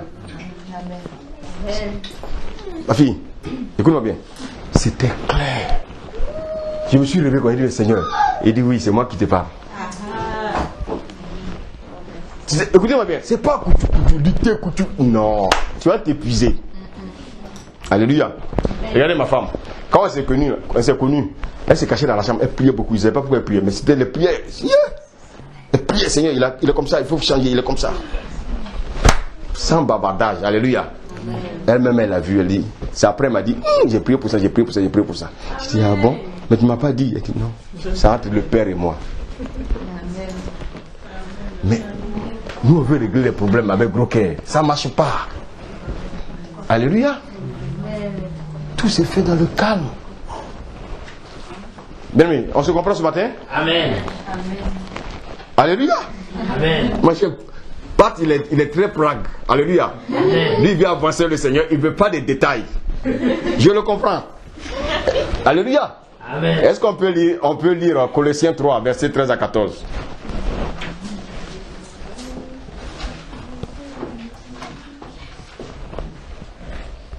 Passons un peu de temps dans la parole, ça nous fait du bien. Amen. Colossiens 3, versets 13 à 14.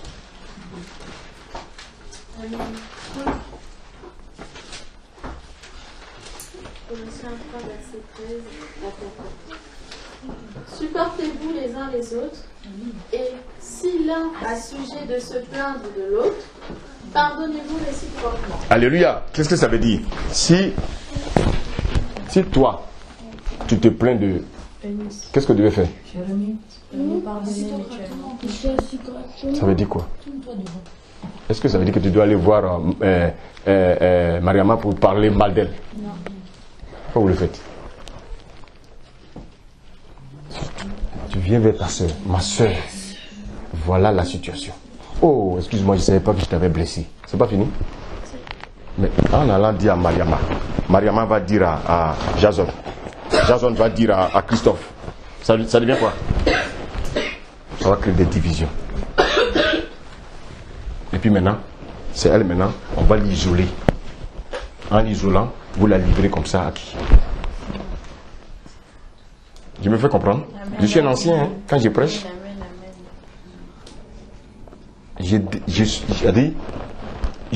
mets la honte sur Satan. Un pasteur va passer au-dessus comme ça. Non, il faut rentrer en profondeur. Elle m'a dit quelque chose, je ne supporte pas. Au lieu que ça me brûle, je vais aller dire à tel. Tel va dire à tel là. Je viens directement. Ma soeur, tu m'as dit quelque chose, ça m'a blessé. Oh, excuse-moi, je t'ai blessé. Pardonne-moi. C'est pas fini? La Bible dit que tu as gagné ta soeur. Parce qu'elle est faible. Il y a des choses qu'elle ne sait pas. Toi, parce que tu es mûr d'esprit, tu es venu vers elle. Et tu vas voir. Tu as gagné ta soeur et puis elle vient d'avoir un enseignement. Oui. C'est pas le cas, hein, mais si jamais on va voir cette sœur en particulier et qu'elle ne veut pas pardonner, et qu'elle dit non, c'est toi le problème, tu as toujours un problème. Mais elle est orgueilleuse, c'est tout. C'est l'orgueil. Mais tu ne vas pas lui dire qu'elle est orgueilleuse. Non. Toi, qu'est-ce que tu fais? Tu vas venir prier pour elle. Pourquoi? Parce que le Seigneur dit, une telle personne, il faut le considérer comme un. Quelqu'un se comporte comme ça, qui ne veut pas pardonner. On le considère comme qui?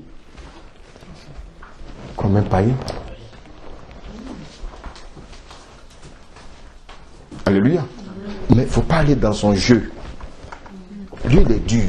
Il est méchant. Toi, il ne faut pas être méchant aussi comme lui. Mais si tu veux être méchant contre lui, tu vas perdre ton frère va te perdre. Tu as vu le caractère, tu viens, tu mets tes pieds à genoux. Dieu, il entend nos prières. Vous ne croyez pas que Dieu entend nos prières? Ah, je suis allé voir ma soeur et dit, Seigneur, voici ce qu'elle m'a dit. Elle m'a dit qu'elle ne reconnaît pas, alors qu'elle-même. Dans ton cœur, tu sais qu'elle est orgueilleuse. Alléluia. Mais tu vas pas dire, mais tu es trop orgueilleuse. Non. C'est ce que vous faites très souvent. Vous lui dites quoi? Rien. Gardez le silence, qui fait? C'est valable partout. J'avais dit que si elle dit que si elle ne se sent pas en faute, moi je croyais que pour calmer aussi la situation et remettre tout ça entre les mains de Dieu, on peut dire à la sœur, si tu trouves que c'est moi qui t'ai offensé, je te demande pardon. Maintenant, et puis toi tu retournes, tu vas travailler dans le silence. Alléluia. C'est-à-dire, vous savez pourquoi vous avez des problèmes avec Dieu? Vous ne savez pas ce qu'on appelle l'esprit repentant. L'esprit repentant, c'est de remettre la faute sur soi. Amen. Attends, je sais que lui, il m'a mal parlé. Alléluia. Quand il vient vers moi, il sait qu'il m'a mal parlé, je vais vers lui pour demander pardon, et puis je remets la faute sur moi. Frère, vous ne pouvez pas savoir ce qui se passe dans le ciel. Mais vous voulez forcément avoir raison. Dieu dit, il veut avoir raison, il est orgueilleux. Je ne m'occupe pas des gens qui sont orgueilleux. Il dit quoi? Je les abaisse. Alléluia. Alléluia. Oui, tu as vu ce que Patrice est venu faire. Tu dis, mon frère, tu ne dis pas la Bible. Il ne faut pas venir critiquer Patrick. Tu vas voir si la personne va revenir quand tu parles de quelqu'un. Mais comme on les encourage, nous-mêmes on aime ça. Voici pourquoi il y a des bêtises dans l'église. Alléluia. Amen. Alléluia. Amen. La Bible dit, supportez-vous les uns les autres. Mais pourquoi il vous demande de nous supporter les uns les autres? Parce que nous sommes différents. On a des caractères différents. Alléluia. Amen. Alléluia. Tu vois, le frère, il peut te donner peut-être l'argent facilement. Mais il a un problème, c'est qu'il est très coléreux. Tu vois. Donc tu vois, là qui pose à te donner l'argent, la colère fait quoi? Annule.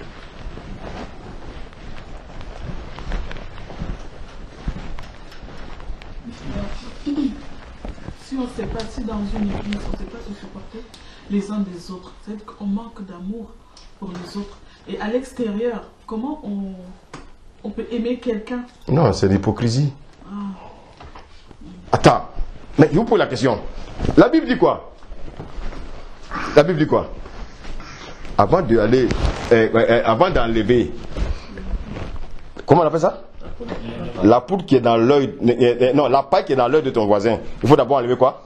La poudre, c'est comme le poteau électrique. C'est plus visible, non?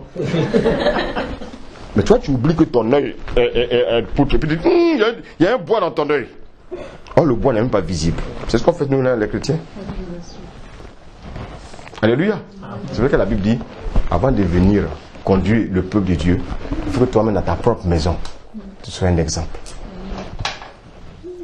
Alléluia. Si j'habite l'église, ma femme, pourquoi tu vas pas donner à manger? Puis les gens voient ça. Et puis je vais venir me mettre ici. Je vais prêcher. Je suis un insensé. Alléluia. Quand je sors, par exemple, je vais dans une famille, que je parle de Dieu, l'Esprit de Dieu m'accompagne. Alléluia. Parce qu'il sait que j'ai un esprit familial. Dieu sait que ma maison est une maison calme. Alléluia. Pas une maison où on casse les vitres. Non. Donc quand je parle aux gens, ils écoutent. Mais je casse des vitres chez moi, et puis je dis, je m'avais réglé le problème d'un couple. Mais arrivé là-bas, qu'est-ce qui va se passer? Je vais prendre parti. Oh, c'est pas une question de prendre parti. Alléluia. C'est une question de gérer. Tu ne cherches pas à savoir qui a raison, qui n'a pas raison. Il faut ramener le couple à la raison. En t'appuyant sur quoi? La parole. Tu arrives là-bas, si la femme ne se soumet pas, une femme, comment ça te soumet à ton mari? Toi aussi, mari, joue ton rôle. Pendant ce temps, l'Esprit de Dieu. Je me rappelle quand j'étais à Tours, un couple mixte, ils voulaient se séparer. Je ne les connaissais pas. Mais la femme connaissait ma femme. Il faut dire, il faut emmener mon mari. Ils étaient à combien? Plus de 50 km de Tours. J'ai pris ma voiture, je suis parti. Quand je les ai regardés comme ça. Le gars dit, il ne peut pas toucher la Bible. C'est pas grave. Mais ta femme au moins touche la Bible. Il a dit oui. J'ai dit bon, j'ai commencé à prier. J'ai commencé à prier. J'ai dit, ouvrons la Bible. On a prié pour un temps. Puis j'ai demandé maintenant à chacun de réciter. Il ne voulait pas au début. Quand sa femme a commencé, il a dit bon, mais je ne sais pas lire la Bible. Il a dit non, mais livre, c'est du français. Au fur et à mesure, l'amour fait quoi? L'amour pardonne. Chérie, vraiment je t'ai fait ça, est-ce que tu veux me pardonner? Oui chérie, je te pardonne. Chacun répète ça, on a passé au moins 2 heures. À la fin, ils sont tombés en pleurs. Ils se sont pris dans les mains. Ils se sont rendus compte qu'ils allaient faire une bêtise, puis laisser les enfants là, souffrir. Monsieur, il ne m'a jamais oublié, chaque fois il m'appelle. Il dit, à cause de toi, j'ai donné ma vie au Seigneur.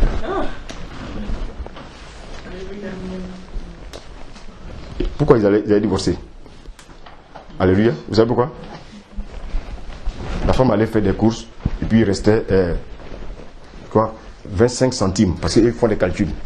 Il dit, il n'a qu'à prouver où sont passés les 25 centimes. Non, attends, 25 centimes.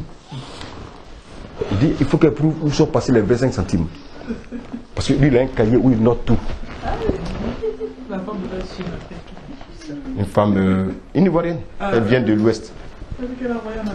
Mais elle était stupide, elle ne comprend pas. Le gars, c'est devenu par là.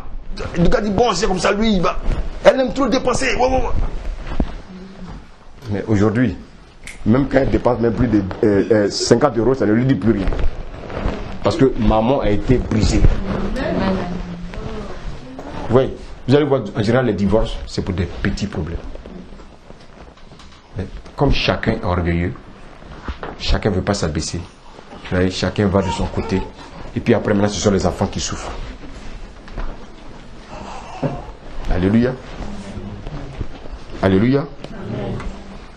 Maintenant, Pourquoi je dois supporter mon frère? Pourquoi Dieu pense que je peux supporter mon frère?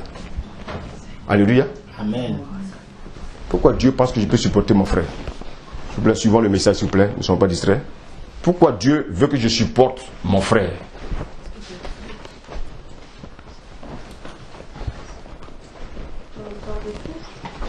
Parce que je suis dans le corps de... Pourquoi Dieu veut que je supporte mon frère? Lis-moi ça rapidement. 1 Corinthiens 13.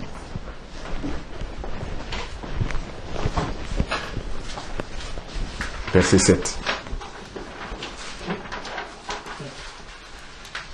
1 Corinthiens 13, verset 7.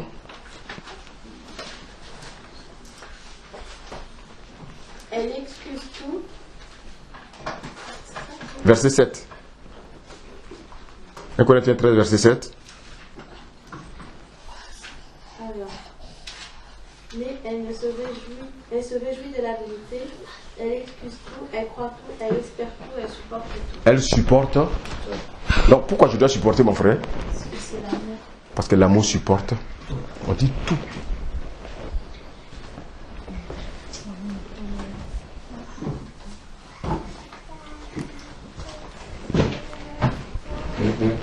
Alléluia. Alléluia. Alléluia. Amen. Alléluia. Amen. Alléluia. Amen. Maintenant revenons dans Romains 14. Je vais terminer par là. Romains 14. Verset 5 dit quoi?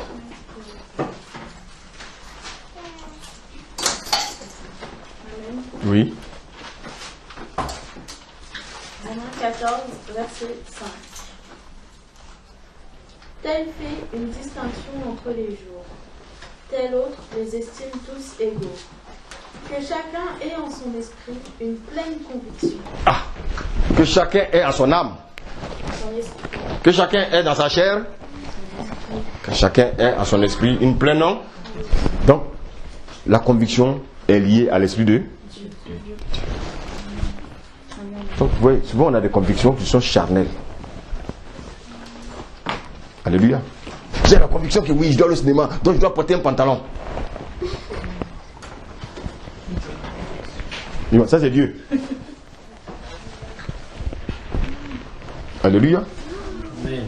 Alléluia. Amen. On peut poser des actes, on peut avoir des pensées, mais ça doit être lié à l'esprit de... Ça c'est la conviction.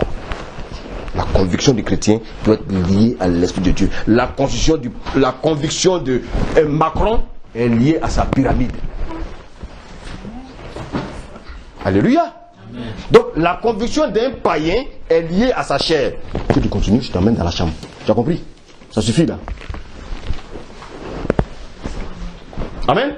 Amen. Donc la conviction de Macron est liée à quoi? À la pyramide. Amen. À la pyramide des Illuminati. C'est juste ça qui s'appuie. Toi tu es chrétien, tu t'appuies sur quoi? Pour avoir une conviction. J'ai la conviction que je dois insulter mon mari. J'ai la conviction que je dois crier sur mon mari. J'ai la conviction que je dois diviser l'église. Réfléchissons ensemble ce matin. J'ai la conviction que cette soeur-là ne m'aime pas. Moi, je sais qu'elle ne t'aime pas. Parce qu'elle t'a dit la vérité. La vérité, ça casse les yeux, mais ça ne les... La vérité rougit les yeux, mais ça ne les casse pas. Ça, c'est l'enfant du voix ça. Alléluia. Amen. Alléluia. Amen. Alléluia. Amen. Bien-aimé. Donc, aimer mon prochain. Quand je dis j'aime mon prochain,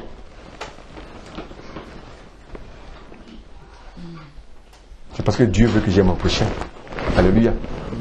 C'est pas parce que je veux aimer mon prochain. Moi, je n'ai aucun... Rien en moi ne peut aimer quelqu'un. Le cœur de l'homme est tortueux.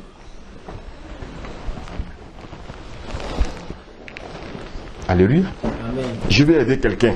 J'ai la conviction. Mais frère, est-ce que ça vient de Dieu?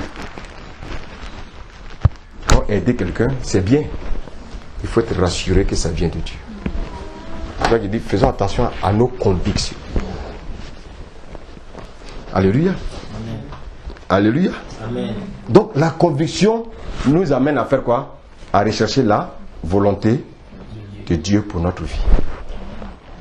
Donc une conviction qui n'est pas liée à l'Esprit de Dieu, une conviction qui n'est pas biblique, il faut faire quoi?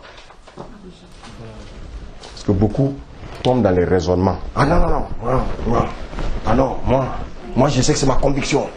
Moi c'est ma conviction. Non, moi ma conviction, on ne peut pas m'enlever ma conviction. On ne peut pas t'enlever ta convoitise.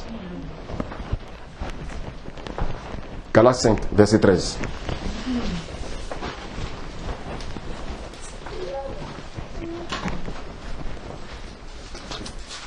Alléluia.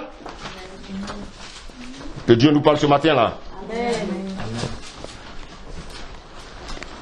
Amen. Amen. Galates 5, verset 13. Frères, vous avez été appelés à la liberté. Seulement, ne faites pas de cette liberté un prétexte de pouvoir vivre selon la chair. Ah! Beaucoup font de cette liberté un prétexte de pouvoir vivre dans la chair. Ah non, je ne suis pas libre là, mais quand même, je suis libre là. Oui, tu es libre. Mais de ne plus pécher. Amen. Parce que avant tu étais esclave du péché. Donc Dieu t'a libéré du péché. Donc tu es maintenant libre du péché. Mais tu n'es pas libre avec Dieu. Alléluia. Quelqu'un me suit? Amen. Est-ce qu'on aime la vérité là? Alléluia.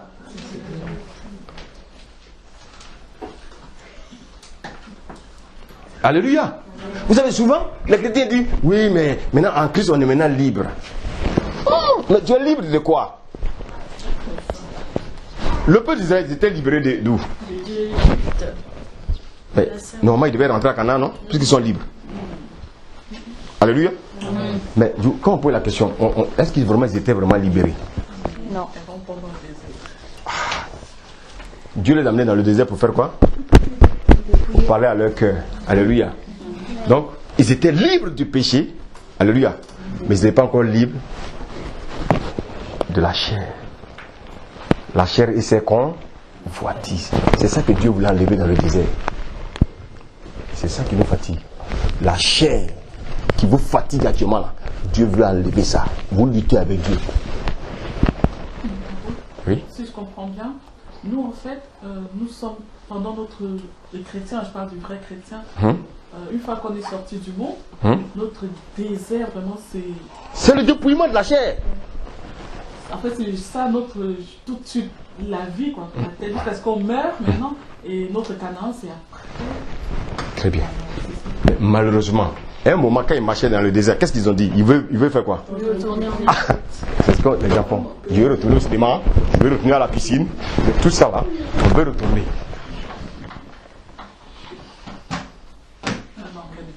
Oui, écoutez, je vous enseigne. Je prends mon temps pour vous enseigner. Demain, ne dites pas que cet homme-là ne nous a rien enseigné. Vous avez tout.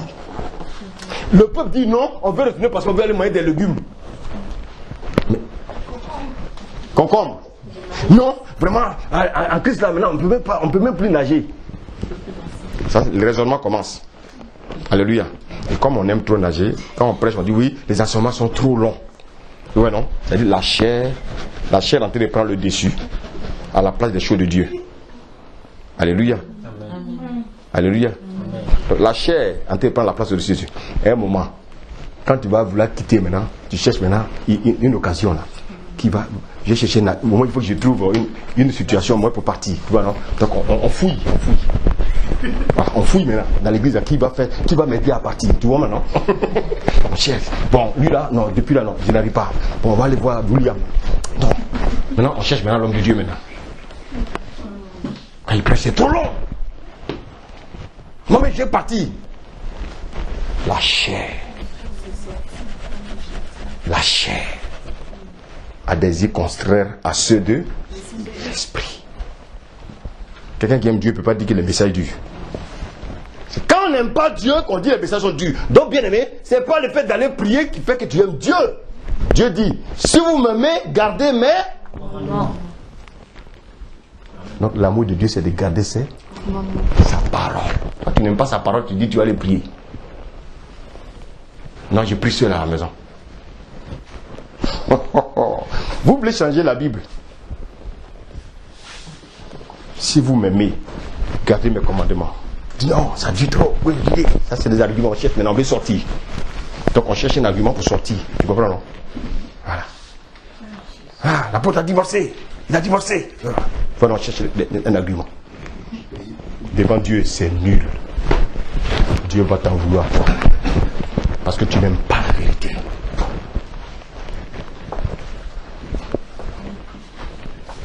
Alléluia. Amen. Galates 2:20 dit quoi? Si je vis, alléluia, ce n'est plus moi qui vis. Je vous pose la question. La conviction doit venir de qui? Est-ce que la conviction de Christ peut m'amener à ne pas aimer la parole? Donc, bien aimé, commencez à parler à vos chers pour leur dire de se taire. Sinon, vos chers là vont vous conduire, bien aimé, à détruire votre vie chrétienne. Alléluia. Après, c'est pour vous retrouver dans le monde avec des cheveux rouges. C'est ça. C'est ça. Donc, ça veut dire, non, le monde attire les gens. Alléluia. Donc, il ne peut pas sortir d'un coup comme ça. Tu comprends? Amen. On ne peut pas sortir d'un coup, ça sera trop flagrant. Donc, on cherche la bête noire. Oui, l'apôtre, il a été divorcé. Hein? Ah, oui, mais il est trop dur là. Oui, l'apôtre a dit telle chose alors qu'il a menti. Tout ça. L'apôtre, c'est un homme, mon frère. L'apôtre, c'est un homme. C'est pas un extraterrestre. Alors, donc, quand on veut partir, frère, bon, frère, vraiment, vraiment ici, la parole, il y a trop de vérités. Moi, je vais retourner dans le monde. C'est pas plus, hein. Mais oui, l'apôtre a fait ceci, l'apôtre a fait cela, la serpent a fait cela, la sœur Christelle, comment on appelle, Esther m'a mal regardé. Mais où ton œil était, puis il t'a regardé là? Ton œil était où? Ton œil est, ou bien tu es borne? Tu es borne? Ah bon, comment tu l'as regardé alors? Pour savoir qu'elle te regarde mal. Oui, moi j'ai quitté les détails même, il n'y a même plus d'amour. Oui, il n'y a plus d'amour. Toi tu as l'amour, il faut rester pour en donner. Alléluia. Comme les autres n'ont pas l'amour, toi tu as l'amour. Dieu t'envoie pour que tu puisses donner l'amour à ceux qui n'en ont pas.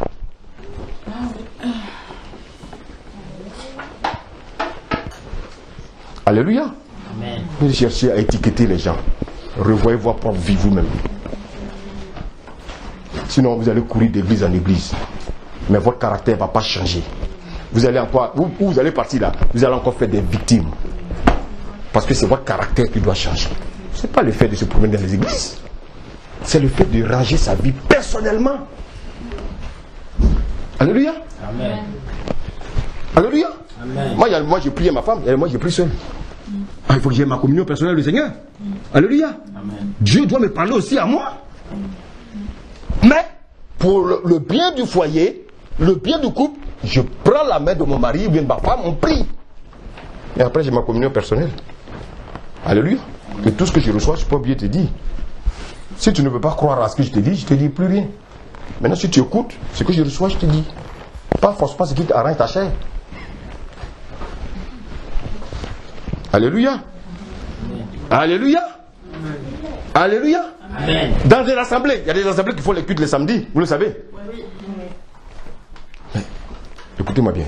Il dit, pendant qu'on priait, on a reçu la conviction qu'on doit faire le culte samedi. Je vous pose la question, ils sont dans la vérité ou non? Il a travaillé 6 jours, 7e jour de se reposer. Oui, mais est-ce qu'ils sont dans la vérité? Ça, c'est une conviction. Ouais, je vous ai dit que la conviction est liée à quoi? Tu peux ouvrir là-bas s'il y a la chaleur. La conviction est liée à... Est-ce qu'il y a un passage dans la Bible qui parle des temps?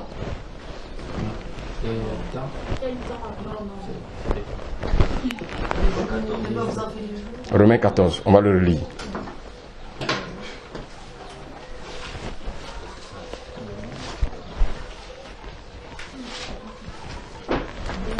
Alléluia.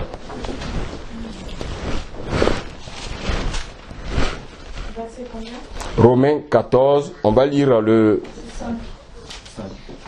Voilà, le verset combien? Ah, il y en a qui sont forts, c'est bien. On y va. Tel fait une distinction entre les jours, tel autre les estime tous égaux. Que chacun ait en soi, en son esprit, une pleine conviction. Si j'ai reçu dans mon esprit que je dois faire le culte samedi, je fais le culte samedi. Alléluia. Parce que la Bible dit que maintenant tous les jours sont pour le Seigneur. Pourquoi on fait le culte dimanche? Quelqu'un sait qui a instauré ça?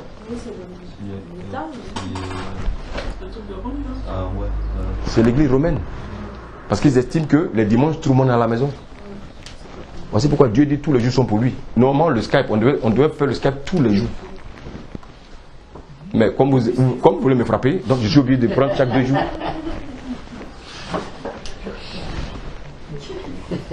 Alléluia. Comme vous voulez me frapper. Donc j'ai dit, bon, on va laisser ça les 2 jours, n'est-ce pas Marie?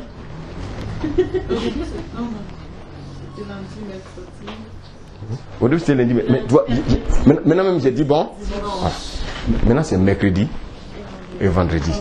Mais il y a encore qui disent que ça les fatigue. Alors, je vous pose la question, quel est l'esprit qui peut vous dire que la parole vous fatigue? Ça peut pas être l'esprit de Dieu. Donc, revoyez un peu la chair. Parce que quand vous partez au travail, là, vous faites des heures supplémentaires.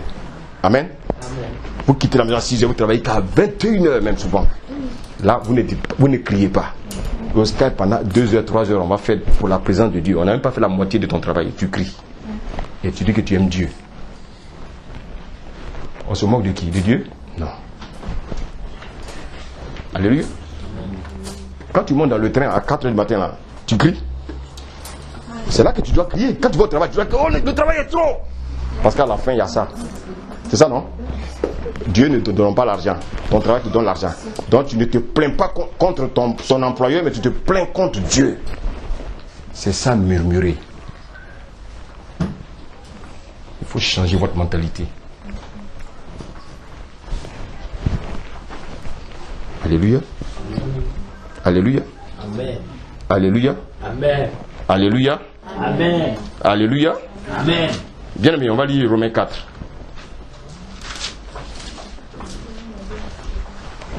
À partir du verset 16. Je vais vous parler maintenant de c'est quoi la conviction du chrétien. Romains 4 à partir du verset 16. On peut lire, amen. Et je veux que vous écoutez bien. Parce que si vous avez compris ça, vous n'avez plus parlé de... J'ai ma conviction. Ma conviction me dit je dois porter des jeeps. Ça c'est fini. Ma conviction me dit que oui, aujourd'hui je ne dois pas prier. Non, attends, dis-moi, Dieu va te dire de ne pas prier aujourd'hui. Ma conviction me dit de ne pas prier aujourd'hui. Ma conviction me dit de ne pas lire la Bible aujourd'hui. Ça c'est quelle conviction ça? Mais vous n'avez jamais de conviction pour dire qu'aujourd'hui je ne vais pas aller travailler. Parce que vous savez qu'à la fin il y a ça. On va vous couper. Vous ne voulez pas qu'on vous coupe. Vous manquez de qui? De Dieu? Ne vous moquez de vous-même. Qui a raté son travail un jour ici là? Oui, mais avec un élément d'appui. Voilà. Pourquoi tu n'es pas parti? Parce qu'il dit n'a pas envie. Mais n'a jamais raté un culte. Il est toujours là, prêt. Mais il a raté son travail. C'est-à-dire qu'il aime Dieu. Qui peut rater son travail ici? Wari? Ah! On arrive même avant l'heure. Souvent on est dans la tenue même avant l'heure. Et souvent quand on arrive un peu avant l'heure là, on veut que tout le monde nous voit. Pour qu'on voit qu'on est venu tôt. On dit non, lui là c'est la fois. Oh, il vient très tôt, il est toujours à l'heure, il vient avant l'heure même. On aime ça. Alléluia. Mais je voulais aussi vraiment vous encourager, vous féliciter. Vous venez maintenant vraiment à l'heure. Devant la présence de Dieu. Vraiment merci Seigneur. Quand les choses sont bonnes aussi, il faut remercier Dieu. Amen. C'était fort au début, mais maintenant ça va. Gloire à Dieu. On peut lire? Vas-y. Romains 4, verset 16. C'est pourquoi les héritiers le sont par la foi, pour que ce soit par grâce, afin que la promesse soit assurée à toute la postérité, non seulement à celle qui est sous la loi, mais aussi à celle qui a la foi d'Abraham, notre Père à tous. Continue, s'il te plaît. Selon qu'il est écrit, je t'ai établi père d'un grand nombre des nations. Il est notre Père devant celui auquel il a cru. Dieu qui donne la vie aux morts et qui appelle les choses qui ne sont point comme si elles étaient. Espérant contre toute espérance, il crut en sorte qu'il devint père d'un grand nombre de nations, selon ce qui lui avait été dit. Selon ce qui lui avait été dit. Je m'arrête là. Selon ce qui lui avait été continue. Telle sera ta postérité. Verset 19.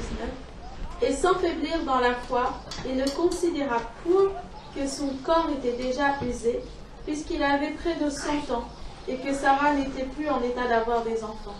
Il ne douta point, par incrédulité, au sujet de la promesse de Dieu, mais il fut fortifié par la foi, donnant gloire à Dieu, et ayant la pleine conviction que ce qu'il promet, il peut aussi l'accomplir. C'est pourquoi cela fut imputé à justice. Alléluia. On parle de la conviction d'Abraham. On dit qu'Abraham avait là. Sa conviction était appuyée sur quoi? La parole de Dieu. Quelle parole de Dieu? La promesse. La promesse. Qu'est-ce que Dieu lui avait dit?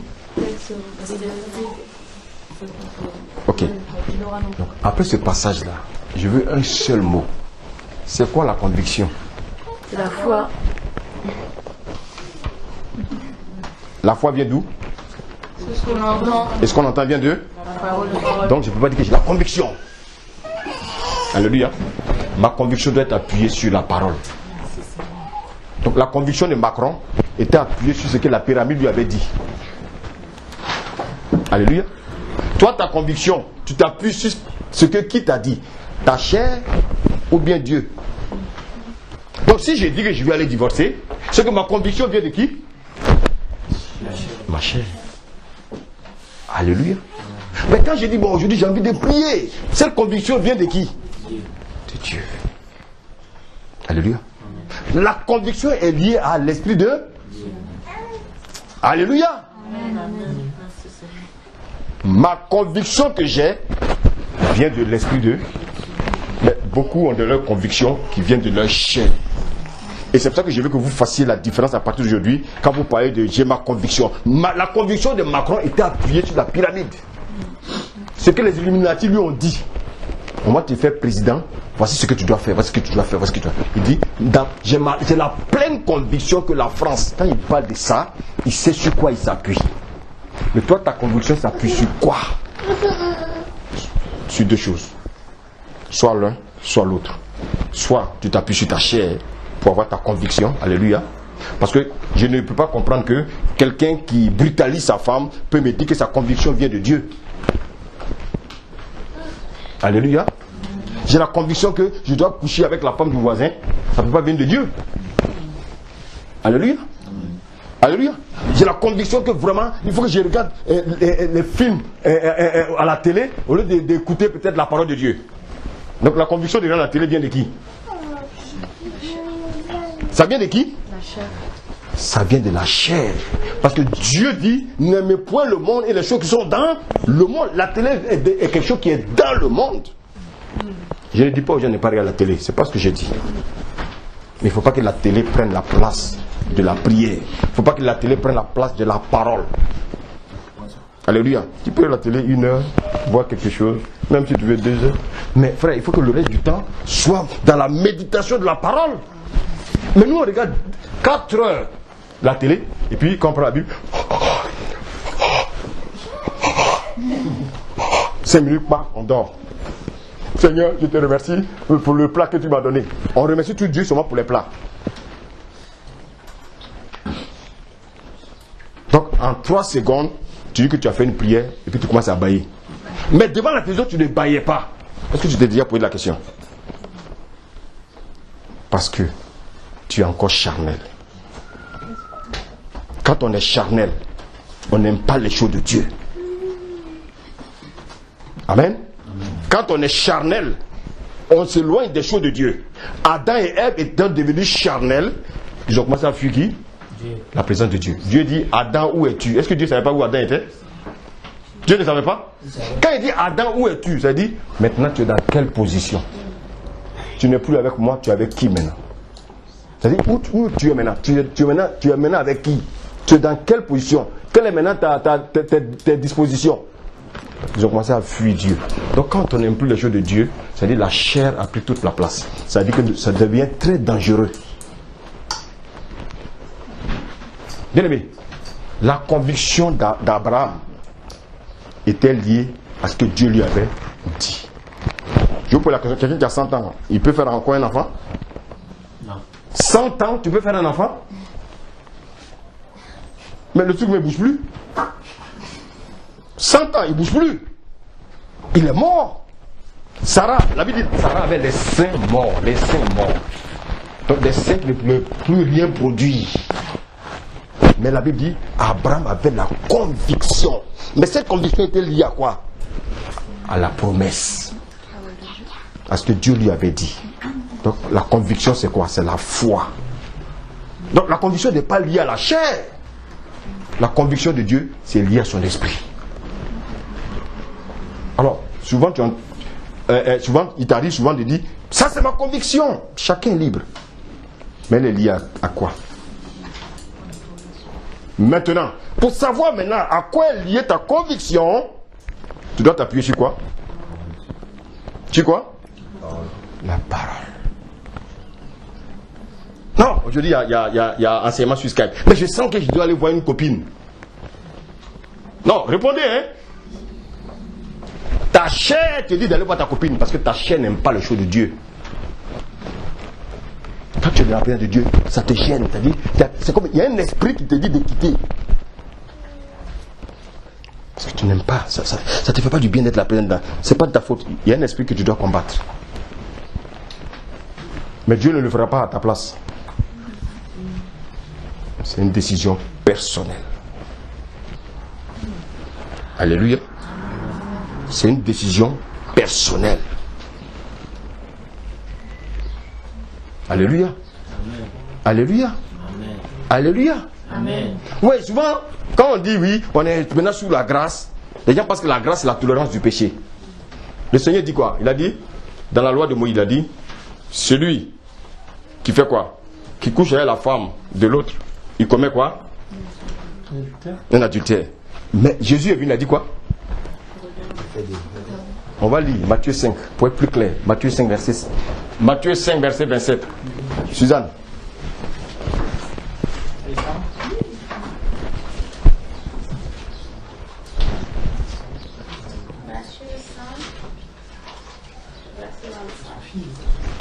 Matthieu 5 verset 27, oui. 27? Oui, s'il te plaît. Je dis la parole de Dieu. Vous avez appris qu'il a été dit, tu ne commettras point d'adultère. Mais moi, je vous dis que quiconque regarde une femme pour la convoiter. Donc tu vois, si je regarde souvent une femme pour la convoiter, Jésus dit quoi? A déjà commis un adultère avec elle dans son cœur. Il dit il a déjà. Il n'a pas dit commis. Il a déjà commis. Parce que tout à l'heure on a lu quoi? Que c'est conçu où? Oh, j'aime trop la parole. C'est conçu d'abord dans? Donc c'est au passé. Toi tu as le temps de poser l'acte. Amen. L'acte est visible maintenant. Mais tu avais commencé à poser l'acte où? Dans ton cœur. Tu as déjà péché.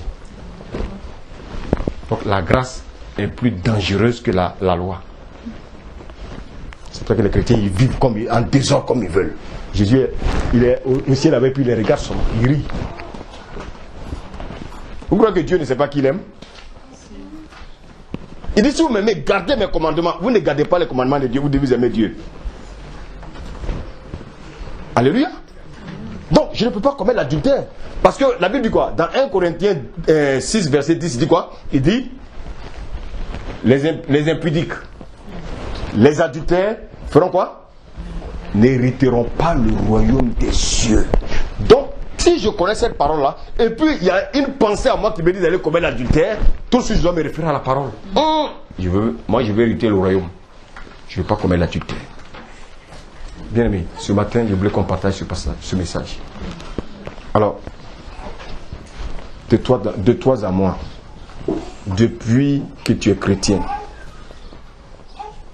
depuis que tu vois, tu parles de tes convictions personnelles, est-ce que tes convictions sont liées à l'Esprit de Dieu ou bien tes convictions sont liées à ta chair?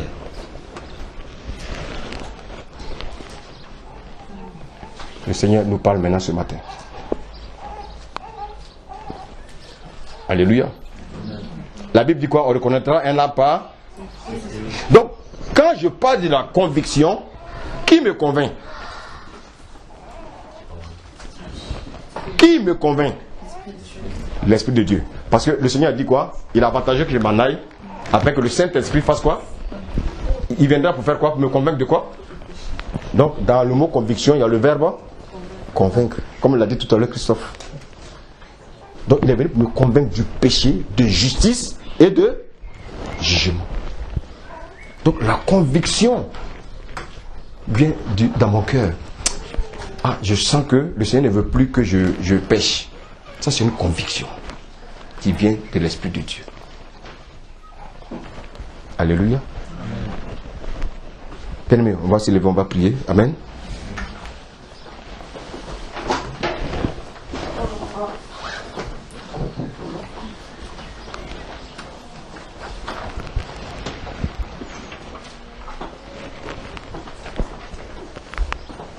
Bien-aimé, toute résolution que nous prenons en dehors de Dieu est du péché. Mais toute conviction qui est liée à la parole de Dieu, toute conviction qui est liée à l'Esprit de Dieu, est une vraie conviction qui vient de Dieu. Bien-aimé, regarde là, souvent tu as eu des convictions qui étaient vraiment charnelles. Bien-aimé, souvent on a eu même la conviction que tel est notre mari. Alléluia. Alléluia. Mais Dieu nous a démontré après que non, ça c'est ta chair. Alléluia. Donc notre chair peut nous tromper. Dieu m'a montré, je sens que ça c'est mon mari, je sens que ça c'est ma femme. Oui, ça c'est ta conviction, c'est normal. C'est pour ça que je vous ai dit tout à l'heure que la conviction, il faut maintenant poser la question à Dieu. Seigneur, est-ce que ça vient de toi? Dis Amen. Amen. Parce que si ça ne vient pas de Dieu, à la langue, on le saura. C'est pour ça que très tôt, il faut d'abord chercher à savoir si ça vient de Dieu. Alléluia. Alléluia. J'ai vu une fille là, vraiment elle me plaît. Ça c'est ta conviction. Mais est-ce que c'est une conviction charnelle? Est-ce que c'est une conviction qui vient de Dieu? Maintenant demande à Dieu. C'est le seul qui peut te répondre. Que le Seigneur nous bénisse. Bien, on va élever la voix, on va prier. J'ai entendu la parole. Parle à ton Dieu maintenant. Oui, au nom de Dieu.